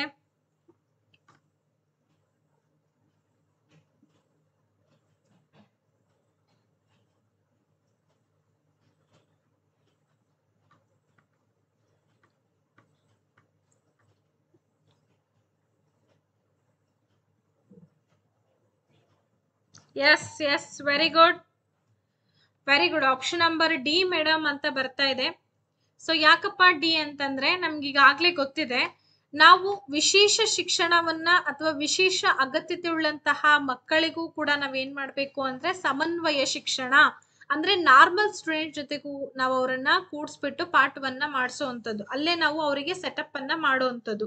ಹಾಗಾಗಿ ಅವರ ವೈಯಕ್ತಿಕ ಅಗತ್ಯತೆಗಳನ್ನ ಪೂರೈಸಬೇಕು ಅನ್ನೋ ಉದ್ದೇಶಕ್ಕೋಸ್ಕರ ನಾವು ನಿಬಂಧನೆಗಳೊಂದಿಗೆ ಅವ್ರಿಗೆ ಯಾವ್ದು ವಿಶೇಷ ಸೌಲಭ್ಯಗಳು ಬೇಕೋ ಹಾಗೇನೆ ಅವ್ರಿಗೆ ಏನ್ ನೀಡ್ಸ್ ಇರುತ್ತೋ ಅದನ್ನ ಕೊಡೋದ್ರ ಮೂಲಕ ನಾವು ಅಂತರ್ಗತ ಶಿಕ್ಷಣ, ಅಂತರ್ಗತ ಅಂದ್ರೆ ಇನ್ಕ್ಲೂಸಿವ್, ಸಮನ್ವಯ ಶಿಕ್ಷಣ ಅಂತ ಕರಿತೀವಿ. ಸೊ ಆ ಶಿಕ್ಷಣ ವ್ಯವಸ್ಥೆಯ ಅಡಿಯಲ್ಲಿ ನಾವು ಅವರಿಗೆ ವ್ಯವಸ್ಥೆಯನ್ನ ಮಾಡ್ಕೊಟ್ಟಿದೀವಿ. ಅದು RTE 2009 ಪ್ರಕಾರ. ನೆಕ್ಸ್ಟ್ 27ನೇ ಕ್ವಶನಿಗೆ ಹೋಗೋಣ. ವಿದ್ಯಾರ್ಥಿಗಳು ವೈವಿಧ್ಯಮಯ ಹಿನ್ನೆಲೆಯಿಂದ ಬರುವಂತ ತರಗತಿಯಲ್ಲಿ ಪರಿಣಾಮಕಾರಿ ಶಿಕ್ಷಕನಾದಂತವ್ನು ಏನ್ ಮಾಡ್ಬೇಕು? An effective teacher in a classroom where students come from diverse backgrounds would ಅಂತ ಇದೆ. ಈ ಪ್ರಶ್ನೆನ ವೈವಿಧ್ಯಮಯವಾಗಿ ಕೇಳ್ತಿದ್ದಾರೆ. ವೈವಿಧ್ಯಮಯ ಅಂತಂದ್ರೆ ವೈವಿಧ್ಯಮಯವಾಗಿ ಕೇಳಿದಾರೆ. ಈಗಾಗ್ಲೇ ನಿಮಗೆ ಗೊತ್ತಿರ್ಬೋದು ಅಂತ ಅನ್ಕೊಳ್ತೀನಿ. ವಿದ್ಯಾರ್ಥಿಗಳು ಏನ್ ಮಾಡ್ತಾರೆ ಅಂತಂದ್ರೆ ಬೇರೆ ಬೇರೆ ಹಿನ್ನೆಲೆಯಿಂದ ಬಂದು ತರಗತಿಯನ್ನ ಸೇರ್ಕೊಂಡಿರ್ತಾರೆ. ಅಂತ ಸಂದರ್ಭದಲ್ಲಿ ಶಿಕ್ಷಕನಾದಂತವ್ನು ಏನ್ ಮಾಡ್ಬೇಕು? ಏನ್ ಮಾಡ್ತಾನಪ್ಪ ಶಿಕ್ಷಕ? ನೀವೇನ್ ಮಾಡ್ತೀರಾ ಹಾಗಾದ್ರೆ? ಒಂದೇ ಆರ್ಥಿಕ ಹಿನ್ನೆಲೆಯಿಂದ ವಿದ್ಯಾರ್ಥಿಗಳನ್ನ ಗುಂಪುಗಳನ್ನ ರಚಿಸುವಂತದ್ದು, ಅಂದ್ರೆ ಏನ್ ಆರ್ಥಿಕ ಹಿನ್ನೆಲೆ ಹೇಗಿದೆ ಅವ್ರದ್ದು ಅಂತೆಲ್ಲ ಕ್ಯಾಲ್ಕುಲೇಟ್ ಮಾಡಿ ಅವ್ರನ್ನೆಲ್ಲ ಒಂದ್ ಕಡೆ ಹಾಕೋದು. ಅವರವರ ಹಣಕಾಸಿನ ವಿಚಾರದಲ್ಲಿ ಹೆಂಗಿದ್ದಾರೆ ಅಂತ ನೋಡ್ಕೊಂಡು ಅವ್ರನ್ನೆಲ್ಲ ಒಂದ್ ಕಡೆ ಹಾಕೋದು. ಹೀಗ್ ಮಾಡ್ತೀರಾ? ಅಥವಾ 2 ಏನ್ ಹೇಳ್ತಾ ಇದೆ, ವಂಚಿತ ಹಿನ್ನೆಲೆಯ ವಿದ್ಯಾರ್ಥಿಗಳನ್ನ ಕಷ್ಟಪಟ್ಟು ಕೆಲಸ ಮಾಡ್ಲಿಕ್ಕೆ ತಳ್ಳಿರಿ, ಇದರಿಂದ ಅವರು ತಮ್ಮ ಗೆಳೆಯರೊಂದಿಗೆ ಹೊಂದಾಣಿಕೆಯನ್ನ ಮಾಡ್ಕೊಳ್ಬಹುದು. ಸಿ ಏನ್ ಹೇಳುತ್ತಪ್ಪ ಅಂದ್ರೆ ಗುಂಪಿನ ನಡುವಿನ ವೈಯಕ್ತಿಕ ವ್ಯತ್ಯಾಸಗಳನ್ನ ಪರಿಹರಿಸಲು ಅವರ ಸಾಂಸ್ಕೃತಿಕ ಜ್ಞಾನದ ಮೇಲೆ ಕೇಂದ್ರೀಕರಿಸಿ ಅಂತ ಇದೆ. ಹಾಗೆ ಸಾಂಸ್ಕೃತಿಕ ಜ್ಞಾನವನ್ನ ನಿರ್ಲಕ್ಷಿಸಿ ಮತ್ತೆ ಎಲ್ಲಾ ವಿದ್ಯಾರ್ಥಿಗಳನ್ನ ಏಕರೂಪದ ರೀತಿಯಲ್ಲಿ ನಡೆಸಿಕೊಳ್ಳಿ ಅಂತ ಇದೆ. ಹಾಗಾದ್ರೆ ನೀವೊಬ್ಬ ಶಿಕ್ಷಕರಾಗಿ ಇಂಥ ತರಗತಿ ಕೋಣೆಯಲ್ಲಿ ಏನ್ ಮಾಡ್ತೀರಾ?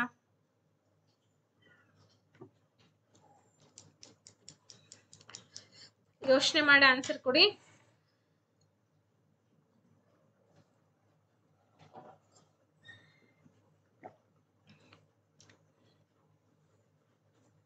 ರೇಣುಕಾ ಅವರಿಗೆ ವೈವಿಧ್ಯಮಯ ಅಂದ್ರೆ ಅರ್ಥ ಆಗಿಲ್ಲ ಅಂತೆ. ವೈವಿಧ್ಯಮಯ ಅಂತಂದ್ರೆ ಮರಾಠಿ ಭಾಷೆ ಮಾತನಾಡುವಂತ ಮಕ್ಕಳಾಗಿರ್ಬೋದು, ಅಥವಾ ರಾಜಸ್ಥಾನಿ ಮಾತನಾಡುವಂತ ಭಾಷೆ ಮಕ್ಕಳಾಗಿರ್ಬೋದು, ಕನ್ನಡ ಮಾತನಾಡುವಂತ ಮಕ್ಕಳಾಗಿರ್ಬೋದು, ಎಲ್ಲಾ ಒಂದು ರೀತಿಯ ಬ್ಯಾಕ್ ಗ್ರೌಂಡ್ ಇರುವಂತ ಮಕ್ಕಳು, ಆಮೇಲೆ ಆರ್ಥಿಕವಾಗಿ ಹಿಂದುಳಿದಂತ ಮಕ್ಕಳಾಗಿರ್ಬೋದು, ಸಾಮಾಜಿಕವಾಗಿ ಕೆಲವೊಂದು ಶೋಷಣೆಗೊಳಗಾದಂತಹ ಬುಡಕಟ್ಟು ಸಮುದಾಯದ ಮಕ್ಕಳಾಗಿರ್ಬೋದು. ಸೊ ಇಂಥ ಮಕ್ಕಳೆಲ್ಲ ಇದ್ದಂತ ಸಂದರ್ಭದಲ್ಲಿ ನೀವು ಹೇಗೆ ಅವ್ರನ್ನ ಟ್ರೀಟ್ ಮಾಡ್ತೀರಾ? ಅಂತ ಪ್ರಶ್ನೆ ಇದೆ ಅಷ್ಟೇ. ಅರ್ಥ ಆಯ್ತೇನಮ್ಮ? ಈಗ ಆನ್ಸರ್ ಆಪ್ಷನ್ ನಂಬರ್ ಸಿ ಮತ್ತೆ ಡಿ ಇವೆರಡರ ನಡುವೆ ನಿಮಗೇನಿದೆ? ಸಂಘರ್ಷ ಇದೆ. ಸೊ ಆಪ್ಷನ್ ನಂಬರ್ ಸಿ ಅಂತ ಯಾರೆಲ್ಲ ಉತ್ತರವನ್ನ ಹೇಳಿದಿರೋ ಸರಿಯಾಗಿದೆ. ಯಾಕೆ ಅಂತಂದ್ರೆ ಅವರವರ ಗುಂಪಿನ ನಡುವಿನ ವೈಯಕ್ತಿಕ ವ್ಯತ್ಯಾಸಗಳನ್ನ ಪರಿಹರಿಸೋದಕ್ಕೋಸ್ಕರ ಅವರ ಸಾಂಸ್ಕೃತಿಕ ಜ್ಞಾನದ ಮೇಲೆ ಕೇಂದ್ರೀಕರಿಸಬೇಕಾಗತ್ತೆ. ಇದ್ರ ಮೂಲಕ ಏನ್ ಮಾಡ್ಬೋದು, ಆ ಶಿಕ್ಷಕ ಆ ಮಕ್ಕಳಿಗೆ ಸಮಾನವಾದಂತಹ ಶಿಕ್ಷಣವನ್ನ ಕೊಡ್ಬೋದು ಅಲ್ವಾ? Focus on their cultural knowledge to address individual differences among the group.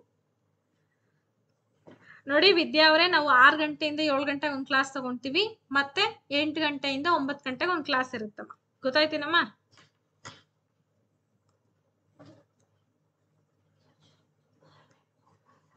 ಹಾ, match the following principles of development with their correct descriptions ಅಂತ ಇದೆ. ತುಂಬಾ ಇಂಪಾರ್ಟೆಂಟ್ ನೋಡ್ರಿ, ತುಂಬಾ ಇಂಪಾರ್ಟೆಂಟ್.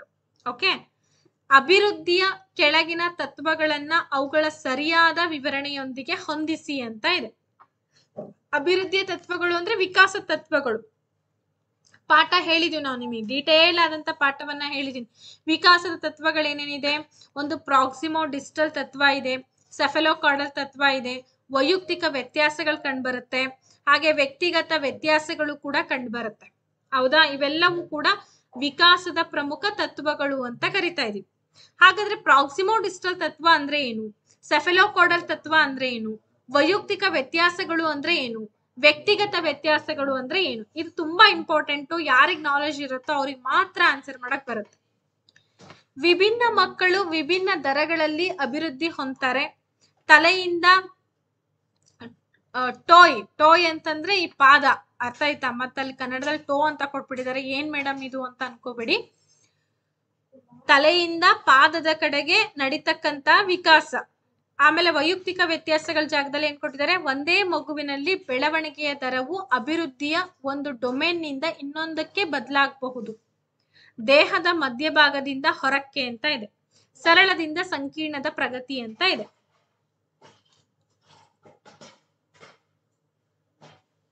ಹಾಗಾದ್ರೆ ಯಾವ್ದಕ್ಕೆ ಹೊಂದಾಣಿಕೆ ಆಗುತ್ತೆ ಅನ್ನೋದನ್ನ ನೀವು ಕಂಡುಹಿಡಿಬೇಕೀಗ. ನಿಮ್ಗೆಲ್ಲ ಈ ತತ್ವಗಳ ಬಗ್ಗೆ ಗೊತ್ತಿರ್ಬೋದು ಅಂತ ಅನ್ಕೊಳ್ತೀನಿ, ನಾವು ಕೂಡ ಟೀಚ್ ಮಾಡಿದೀವಿ. Yes, option number C madam, 2 madam, 1 madam ಅಂತ ಉತ್ತರ ಬರ್ತಾ ಇದೆ. ಇರ್ಲಿ ಪರವಾಗಿಲ್ಲ, ನೋಡೋಣ. ಫಸ್ಟ್ ಏನಿದೆಪ್ಪ ಇಲ್ಲಿ? ಪ್ರಾಕ್ಸಿಮೋ ಡಿಸ್ಟಲ್ ಟ್ರೆಂಡ್ ಅಥವಾ ಪ್ರಾಕ್ಸಿಮೋ ಡಿಸ್ಟಲ್ ತತ್ವ ಅಂತ ಇದೆ. ಈ ಪ್ರಾಕ್ಸಿಮೋ ಡಿಸ್ಟಲ್ ತತ್ವ ಅಂತಂದ್ರೆ ನಾವು ಕನ್ನಡದಲ್ಲಿ ಇದನ್ನ ಕೇಂದ್ರ ಪರಿಧಿ ಅಭಿಮುಖ ತತ್ವ ಅಂತ ಕರಿತೀವಿ, ಅಥವಾ ಕೇಂದ್ರಾಭಿಮುಖ ತತ್ವ ಅಂತ ಹೇಳ್ಬೋದು. ಮಗು ಮೊದ್ಲೇನ್ ಮಾಡತ್ತಪ್ಪ ಅಂತಂದ್ರೆ ತನ್ನ ಒಂದು ಇದ್ರ ಮೇಲೆ, ಯಾವ್ದ್ರ ಮೇಲೆ ಅಂದ್ರೆ ದೇಹದ ಮಧ್ಯಭಾಗ. ಸೊ ದೇಹದ ಮಧ್ಯಭಾಗ ಅಂತಂದ್ರೆ ಹೊಟ್ಟೆ, ಇದ್ರ ಮೇಲೆ ಏನ್ ಮಾಡುತ್ತೆ ಮಗು? ಫಸ್ಟ್ ಹೋಲ್ಡ್ ಅಂತಂದ್ರೆ ನಿಯಂತ್ರಣವನ್ನ ಹೊಂದುತ್ತೆ. ಅದಾದ್ಮೇಲೆ ಮಗುವಿನ ವಿಕಾಸ ಯಾವ್ದ್ರ ಕಡೆ ಸಾಗುತ್ತೆ ಅಂದ್ರೆ ತನ್ನ ಭುಜಗಳಾಗಿರ್ಬೋದು, ಪಾದಗಳ ಮೇಲೆ ಸಾಕ್ತಾ ಹೋಗುತ್ತೆ. ಅದನ್ನ ನಾವು ಪ್ರಾಕ್ಸಿಮೋ ಡಿಸ್ಟಲ್ ತತ್ವ ಅಂತ ಕರಿತೀವಿ. ನೆನ್ಪಿಟ್ಕೊಳ್ರಿ, ಈ ಪ್ರಾಕ್ಸಿಮೋ ಡಿಸ್ಟಲ್ ತತ್ವವನ್ನ ಸುಮಾರು ಏನಿಲ್ಲ ಅಂದ್ರೂ 4 ರಿಂದ 5 ಸಲ ರಿಪೀಟ್ ಮಾಡಿದರೆ ಎಕ್ಸಾಮ್ ಅಲ್ಲಿ. ನೀವ್ ಅನ್ಕೊಂಡಿರ್ಬೋದು ಇವೆಲ್ಲ ಏನಪ್ಪಾ ಅಂತೇಳಿ, ಇವೆಲ್ಲವನ್ನ ಕೇಳ್ತಾರೆ. ಅದಾದ್ಮೇಲೆ ಸೆಫೆಲೋಕಾರ್ಡಲ್ ತತ್ವ ಅಂತ ಇದೆ. ಇದನ್ನ ನಿಮಗೆ ಆಲ್ಮೋಸ್ಟ್ ಗೊತ್ತಿರ್ಬೋದು, ಶಿರ ಪಾದಾಭಿಮುಖ ತತ್ವ ಅಂತ ಕರಿತೀವಿ.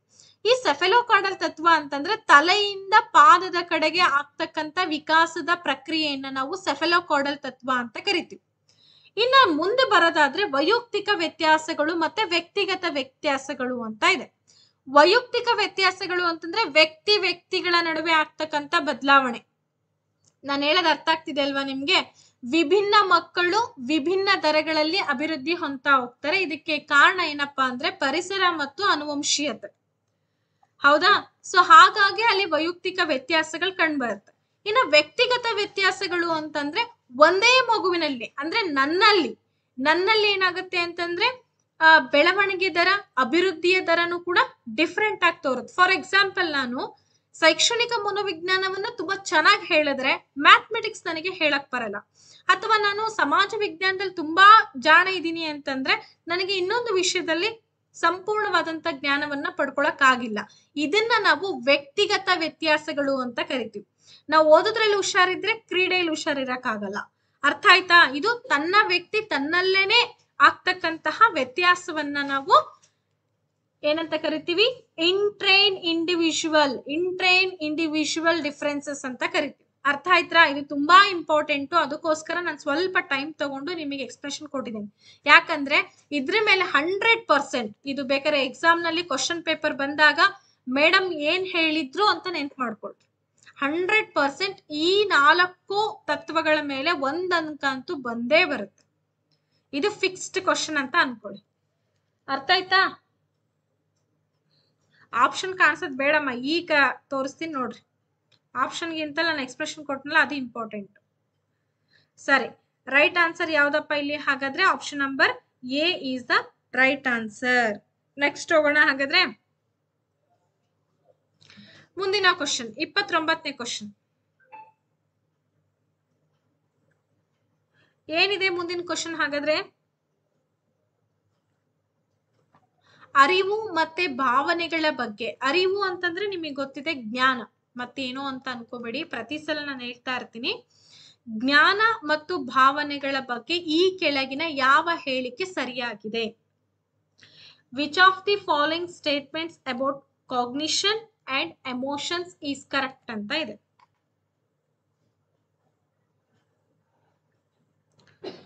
ಎಸ್, ನಿಮ್ಮ ಆಪ್ಷನ್ಸ್ ನೋಡಿ, ಇಲ್ಲೇ ಇದೆ. ಭಾವನೆಗಳು ಅರಿವಿನ ಮೇಲೆ ಪರಿಣಾಮವನ್ನ ಬೀರುತ್ತವೆ.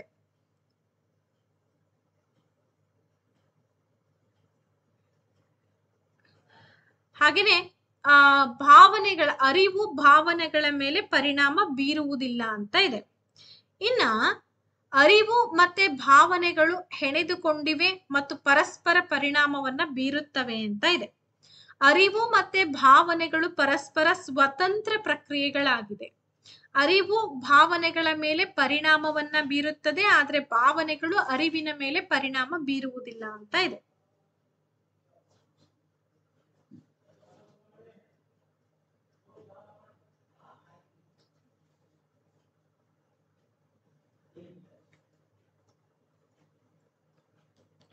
Okay, option number C 100% correct madam ಅಂತ ಹೇಳ್ತಾ ಇದ್ದೀರಾ. Let's see what is the right answer. Option number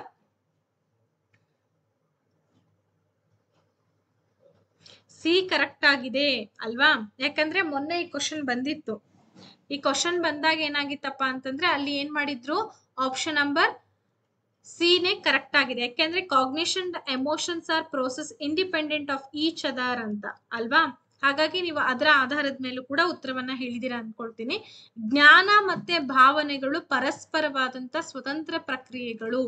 ಹಾಗೇನೆ ಜ್ಞಾನ ಮತ್ತೆ ಭಾವನೆಗಳು ಒಂದಕ್ಕೊಂದು ಹೆಣೆದುಕೊಂಡಿವೆ, ಪರಸ್ಪರ ಪರಿಣಾಮವನ್ನ ಬೀರುತ್ತವೆ ಅಂತ ಇದೇ CTET-ನವ್ರು ಏನ್ ಮಾಡಿದ್ದಾರೆ, 2 ಸಲ 2 ಉತ್ತರವನ್ನ ಕೊಟ್ಟಿದ್ದಾರೆ. 1 ಸಲ ಅಲ್ಲ, 2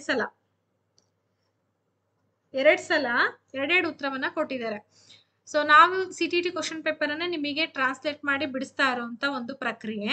ಸೊ ಹಾಗಾಗಿ ಬೌತಾರ್ ಏನಪ್ಪಾ ಅಂದ್ರೆ ಇಂಡಿಪೆಂಡೆಂಟ್ ಅಂತ ಮೊನ್ನೆ ಆನ್ಸರ್ ಕೊಟ್ಟಿದ್ರು, ಮತ್ತೆ ಇವತ್ತೇನ್ ಮಾಡಿದ್ದಾರೆ 2ನೇ ಆನ್ಸರ್ ಅಂತ ಕೊಟ್ಟಿದ್ದಾರೆ. ಬಟ್ ಏನೇ ಆದ್ರೂ ಕೂಡ ಆಪ್ಷನ್ ನಂಬರ್ ಸಿ ಏನಾಗುತ್ತೆ ಇಲ್ಲಿ ಸರಿಯಾಗಿದೆ. ಯಾಕೆಂದ್ರೆ ಅರಿವು ಮತ್ತೆ ಭಾವನೆಗಳು ಇವೆರಡೂ ಕೂಡ ಪರಸ್ಪರ ಸ್ವತಂತ್ರ ಪ್ರಕ್ರಿಯೆಗಳು. ಅಂದ್ರೆ ಇವೆರಡಕ್ಕೂ ಕೂಡ ಒಂದಕ್ಕೊಂದು ಸಂಬಂಧ ಇರಲ್ಲ. ಇವೆರಡೂ ಕೂಡ ನಾವು ಇಂಡಿವಿಜುವಲ್ ಆಗಿ ಡಿಫ್ರೆನ್ಸ್ ಅನ್ನ ಕಂಡ್ಕೊಳ್ತೀವಿ. ಇವೆರಡೂ ಕೂಡ ಬೇರೆ ಬೇರೆ. ಅರಿವು ಅಂದ್ರೆ ಜ್ಞಾನ ಮತ್ತೆ ಭಾವನೆ, ಇವೆರಡಕ್ಕೂ ಕೂಡ ಲಿಂಕ್ ಇಲ್ಲ. ಅರ್ಥ ಆಯ್ತಾ? ಸರಿ, ನೆಕ್ಸ್ಟ್ ಕ್ವಶನ್ಗೆ ಹೋಗೋಣ. ವೈವಿಧ್ಯಮಯ ಕಲಿತಕ್ಕಂಥವರು ಸಹಕಾರಿ ಕಲಿಕೆ ಮತ್ತೆ ಪಿಯರ್ ಟ್ಯುಟೋರಿಂಗ್ ಅನ್ನ ಒಳಗೊಂಡಂತ ತರಗತಿಯಲ್ಲಿ. ಏನ್ರಿ ಮೇಡಮ್ ಇದು ಅರ್ಥ ಆಗ್ಲಿಲ್ಲ ಅಂತಂದ್ರೆ, ಅದಕ್ಕೆ ಹೇಳಿದ್ನಲ್ಲ, ಜಿಜಾಂಗ್ ಸೇಸ್ ಬೋತ್ ಆರ್ ಇಂಡಿಪೆಂಡೆಂಟ್ ಅಂತ ಇತ್ತು ಅಂತ. In an inclusive classroom with diverse learners, ಹಾಗೆ cooperative learning and peer tutoring ಅಂತ ಇದೆ.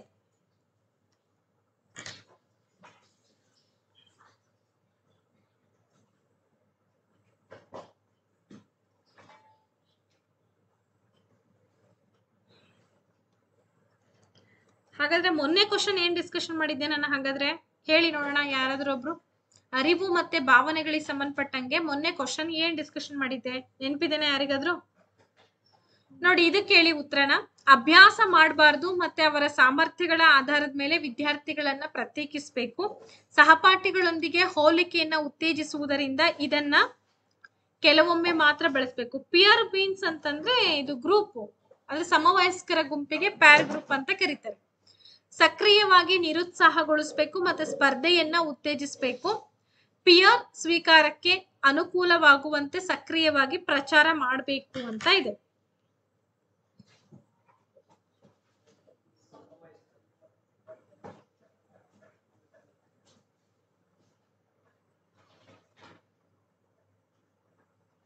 ಓಕೆ, ಆಪ್ಷನ್ ನಂಬರ್ ಏನ್ ಹೇಳ್ತಾ ಇದ್ದೀರಾ? ಎಲ್ಲ ಡಿ ಅಂತ ಹೇಳ್ತಾ ಇದ್ದೀರಾ. Right answer D. Okay, question ಏನಿದೆ ಅಂತಂದ್ರೆ ವೈವಿಧ್ಯಮಯ ಕಲಿತಕ್ಕಂಥವ್ರು ಅಂದ್ರೆ in an inclusive classroom. So inclusive classroom ಅಲ್ಲಿ ವಿತ್ ಡೈವರ್ಸ್ ಲರ್ನರ್ಸ್, ಒಂದು ಸಮನ್ವಯ ತರಗತಿಯಲ್ಲಿ ನೆನ್ಪಿಟ್ಕೊಳ್ರಿ ವೈವಿಧ್ಯಮಯವಾದಂತ ಕಲಿಕಾಕಾರರು ಇರ್ತಾರೆ. ಸೊ ಆ ಎಂತೆಂತ ಕಲಿಕಾಕಾರರು ಇರ್ತಾರೆ? ಕೋಆಪರೇಟಿವ್ ಲರ್ನರ್ ಇರ್ತಾರೆ, ಪೇರ್ ಟ್ಯೂಟರಿಂಗ್ ಇರ್ತದೆ. ಪೇರ್ ಟ್ಯೂಟರಿಂಗ್ ಅಂತಂದ್ರೆ ಸಮವಯಸ್ಕರ ಒಂದು ತಾವೇ ಡಿಸ್ಕಷನ್ ಮಾಡುವಂಥದ್ದು. ಆಮೇಲೆ ಸಹಕಾರಿ ಕಲಿಕೆನೂ ಕೂಡ ಈ ರೀತಿ ಇರುತ್ತೆ. ಸೊ ಹೀಗಿದ್ದಾಗ ನಾವು ಇದನ್ನ ಏನಂತ ಕರಿತೀವಿ? ಒಳಗೊಂಡಂತ ಶಿಕ್ಷಣ. ಒಳಗೊಂಡಂತ ಶಿಕ್ಷಣಕ್ಕೆ ಸಮನ್ವಯ ಶಿಕ್ಷಣ ಅಂತ ಕರಿತೀವಿ ನಾವು. ಏನಂತ ಕರಿತೀವಿ? ಸಮನ್ವಯ ಶಿಕ್ಷಣ. ಸೊ ಈ ಸಮನ್ವಯ ಶಿಕ್ಷಣ ವ್ಯವಸ್ಥೆಯಲ್ಲಿ ಈ ರೀತಿಯಾದಂತಹ ಒಂದು ಚಟುವಟಿಕೆಗಳು ಅಥವಾ ತರಗತಿಗಳು ಇದ್ದಾಗ ಏನಾಗುತ್ತೆ ಅಂದ್ರೆ ಪಿಯರ್ ಸ್ವೀಕಾರಕ್ಕೆ ಅನುಕೂಲವಾಗುವಂತೆ ಸಕ್ರಿಯವಾಗಿ ಪ್ರಚಾರವನ್ನ ಮಾಡಬೇಕು. ಪಿಯರ್ ಸ್ವೀಕಾರ ಅಂತಂದ್ರೆ ಸಮವಯಸ್ಕರ ಗುಂಪು. ನೋಡಿ, should be actively promoted to facilitate peer acceptance ಅಂತ ಇದೆ. ಎಸ್, ಆಪ್ಷನ್ ನಂಬರ್ ಡಿ ಸರಿಯಾಗಿದೆ. ಅಂದ್ರೆ ಇಲ್ಲಿ ಒಂದು ಗುಂಪು, ಸೊ ಸಮವಯಸ್ಕರ ಗುಂಪಿಗೆ ನಾವ್ ಏನ್ ಮಾಡ್ಬೋದು ಅಂತಂದ್ರೆ ಅದೇ ಒಬ್ಬೊಬ್ರು ಇನ್ನೊಬ್ರ ಜೊತೆಗೆ ಸಂವಹನ ಪ್ರಕ್ರಿಯೆಯಲ್ಲಿ ಏರ್ಪಡುವಂಥದ್ದು. ಇದ್ರ ಮೂಲಕ ಏನಾಗುತ್ತಪ್ಪ ಅಂತಂದ್ರೆ ಆ ಮಗು ಬಹಳ ಬೇಗ ಕಲಿಯುವಂತ ಒಂದು ಪ್ರಕ್ರಿಯೆಯನ್ನ ಬೆಳೆಸ್ಕೊಳ್ಳುತ್ತೆ. ಅದಕ್ಕೋಸ್ಕರ ಆಪ್ಷನ್ ನಂಬರ್ ಇಲ್ಲಿ ಡಿ ಸರಿಯಾದಂತ ಉತ್ತರ ಅಂತ ನಾವ್ ಹೇಳ್ಬೋದು. ಕ್ವಶನ್ ನಂಬರ್ ಸ್ಟಿಲ್ ಕನ್ಫ್ಯೂಷನ್ ಅಂತ ಹೇಳ್ತಾರೆ. ಸೊ 29ನೇ ಪ್ರಶ್ನೆಗೆ ನಾನು ಅವತ್ ಕೇಳಿದೆ ಯಾವುದು ನಿಮ್ದು ಪ್ರಶ್ನೆ ಆಗಿತ್ತು, ಪ್ರಶ್ನೆ ಯಾವ್ದಾಗಿತ್ತು ಅಂತ ಬೇಗ ಬೇಗ ಹೇಳಿ. ಯಾರಿಗೆ ನೆನಪಿದೆ ಅವರು ಬೇಗ. ಜಿಜಾಂಕ್ ಅವ್ರ ಪ್ರಕಾರ ಇತ್ತಾ ಅಥವಾ ನಾರ್ಮಲ್ ಆಗಿ ಕೇಳಿದ್ರ? ಏನ್ ಕೇಳಿದ್ರು? ಬೇಗ ಬರ್ಬೇಕು ಉತ್ತರ. ಸೊ ಪ್ರಶ್ನೆ ಬೇಗ ಬರ್ಲಿ. ಅವತ್ತೇನ್ ಪ್ರಶ್ನೆ ಕೇಳಿದ್ದೆ? ಯಾರಿಗಾರು ನೆನ್ಪಿದೆನಾ? ನೆನ್ಪಿದ್ರೆ ಹೇಳಿ, ನೆನ್ಪಿಲ್ದೇ ಇದ್ರೆ ಪರವಾಗಿಲ್ಲ. ಆಕ್ಚುಲಿ ಜಿಜಾಂಕ್ ಅವ್ರ ಪ್ರಕಾರನ ಅಥವಾ ನಾರ್ಮಲ್ ಆಗಿ ಕ್ವಶನ್ ಬಂದಿತ್ತಾ? ನೆನ್ಪಿಲ್ವಾ ಯಾರಿಗೂ? ನಾರ್ಮಲ್ಲೇ ಮೇಡಮ್. ಕರೆಕ್ಟಾ ಸಂಧ್ಯಾ ಅವ್ರೆ? No doubt at all. Normal ಇದೆ ಅಂತಂದ್ರೆ don't worry, option number C ನೇ ಆಗತ್ತೆ. ಆಪ್ಷನ್ ನಂಬರ್ ಸಿ ನೇ. ಮಂಜುಳಾ ಅವ್ರು ಹೇಳ್ತಾರೆ ಜಿಜಾಂಕ್ ಅಂತ ಹೇಳಿ. ನೋಡಿ, ಯೋಚನೆ ಮಾಡಿ. ಅದೇನ್ ತಲೆ ಕೆಡ್ಸ್ಕೊಳಕ್ ಹೋಗ್ಬೇಡಿ. ಜಿಜಾಂಕ್ ಪ್ರಕಾರ ಇತ್ತು ಮೇಡಮ್. ನೋಡಿ, ನಾನು ಅದಕ್ಕೆ ಹೇಳಿದ್ದು ಬಹಳಷ್ಟು ಜನಕ್ಕೆ ಏನಪ್ಪಾ ಅಂತಂದ್ರೆ ಯಾವ ಕ್ವಶನ್ ಬರುತ್ತೆ ಹೆಂಗಿಲ್ಲ ಅನ್ನೋದು ಗೆಸ್ ಮಾಡೋದೇ ಬಹಳ ಕಷ್ಟ ಆಗ್ಬಿಟ್ಟಿದೆ. ಅವತ್ತು ಕೇಳಿದ್ದು ಅವರು ಜಿಜಾಂಕ್ ರವರ ಪ್ರಕಾರ ಅರಿವು ಮತ್ತೆ ಭಾವನೆಗಳಿಗೆ ಸಂಬಂಧಪಟ್ಟಂತೆ ಈ ಕೆಳಗಿನ ಯಾವ ಹೇಳಿಕೆಗಳು ಸರಿಯಾಗಿದೆ ಅಂತ ಕೇಳಿದ್ರು. ಹೌದಾ? Very good. ಯಾರು ಸುಮಾರು ಜನ ನೆನ್ಪಿಟ್ಕೊಂಡಿದ್ದೀರಾ? Very good. I hope so. Very interesting class ಕೇಳಿದಿರಾ ಅಂತ ಅನ್ಕೊಳ್ತೀನಿ. ಜಿಜಾಂಕ್ ರವರ ಪ್ರಕಾರ ಈ ಅರಿವು ಮತ್ತೆ ಭಾವನೆಗಳನ್ನೋದು ಪರಸ್ಪರ ಸ್ವತಂತ್ರ ಪ್ರಕ್ರಿಯೆಗಳು ಅಂತ ಅವನ್ ಹೇಳ್ತಾನೆ.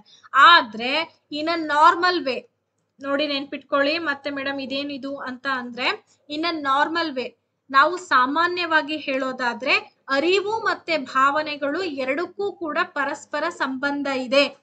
ಇವೆರಡೂ ಕೂಡ ಪರಸ್ಪರವಾಗಿ ಪರಿಣಾಮವನ್ನ ಬೀರುತ್ತವೆ ಅಂತ ನಾವು ಹೇಳ್ತೀವಿ. ಅರ್ಥ ಆಯ್ತಾ? So that option number B ನೇ ಇಲ್ಲಿ ಸದ್ಯಕ್ಕೆ ಈ ಸದ್ಯದ ಪ್ರಶ್ನೆಗೆ ಸರಿಯಾದ ಉತ್ತರ. ಅಕಾರ್ಡಿಂಗ್ ಟು ಜಿಜಾಂಕ್ ಅಂತಂದಾಗ ಈ ಉತ್ತರ ಬರೀರಿ. ನಾರ್ಮಲ್ ಕ್ವಶನ್ ಕೇಳಿದಾಗ ಈ ಉತ್ತರ ಬರೀರಿ. ಕ್ಲಿಯರ್ ಏನಮ್ಮ? ಕ್ಲಿಯರಾ? ಏನ್ರ ಡೌಟ್ ಇದೆನಾ? ಡೌಟ್ ಇದ್ರೆ ದಯವಿಟ್ಟು ಕೇಳೋಂತ ಪ್ರಯತ್ನ ಮಾಡಿ. ಯಾಕೆಂದ್ರೆ ಇಲ್ಲಿಗೆ ಈ ಅಷ್ಟು ಕ್ವಶನ್ಸ್ ಗಳನ್ನ ಡಿಸ್ಕಷನ್ ಮಾಡಿದ್ದು ಮುಕ್ತಾಯವಾಗಿದೆ. ಸೊ ಏನ್ರ ಡೌಟ್ಸ್ ಇದ್ರೆ ಕೇಳ್ಬೋದು. ಇಲ್ಲೇ ಅಂತಂದ್ರೆ ಇವತ್ತಿನ ಈ ಕ್ಲಾಸ್ ಅನ್ನ ನಾನು ಇಲ್ಲಿಗೆ ಮುಗಿಸ್ತಾ ಇದ್ದೀನಿ. ಇವತ್ತಿನ ಈ ತರಗತಿನ ಇಲ್ಲಿಗೆ ಮುಗಿಸುವಂತ ಸಮಯ ಬಂದಿದೆ.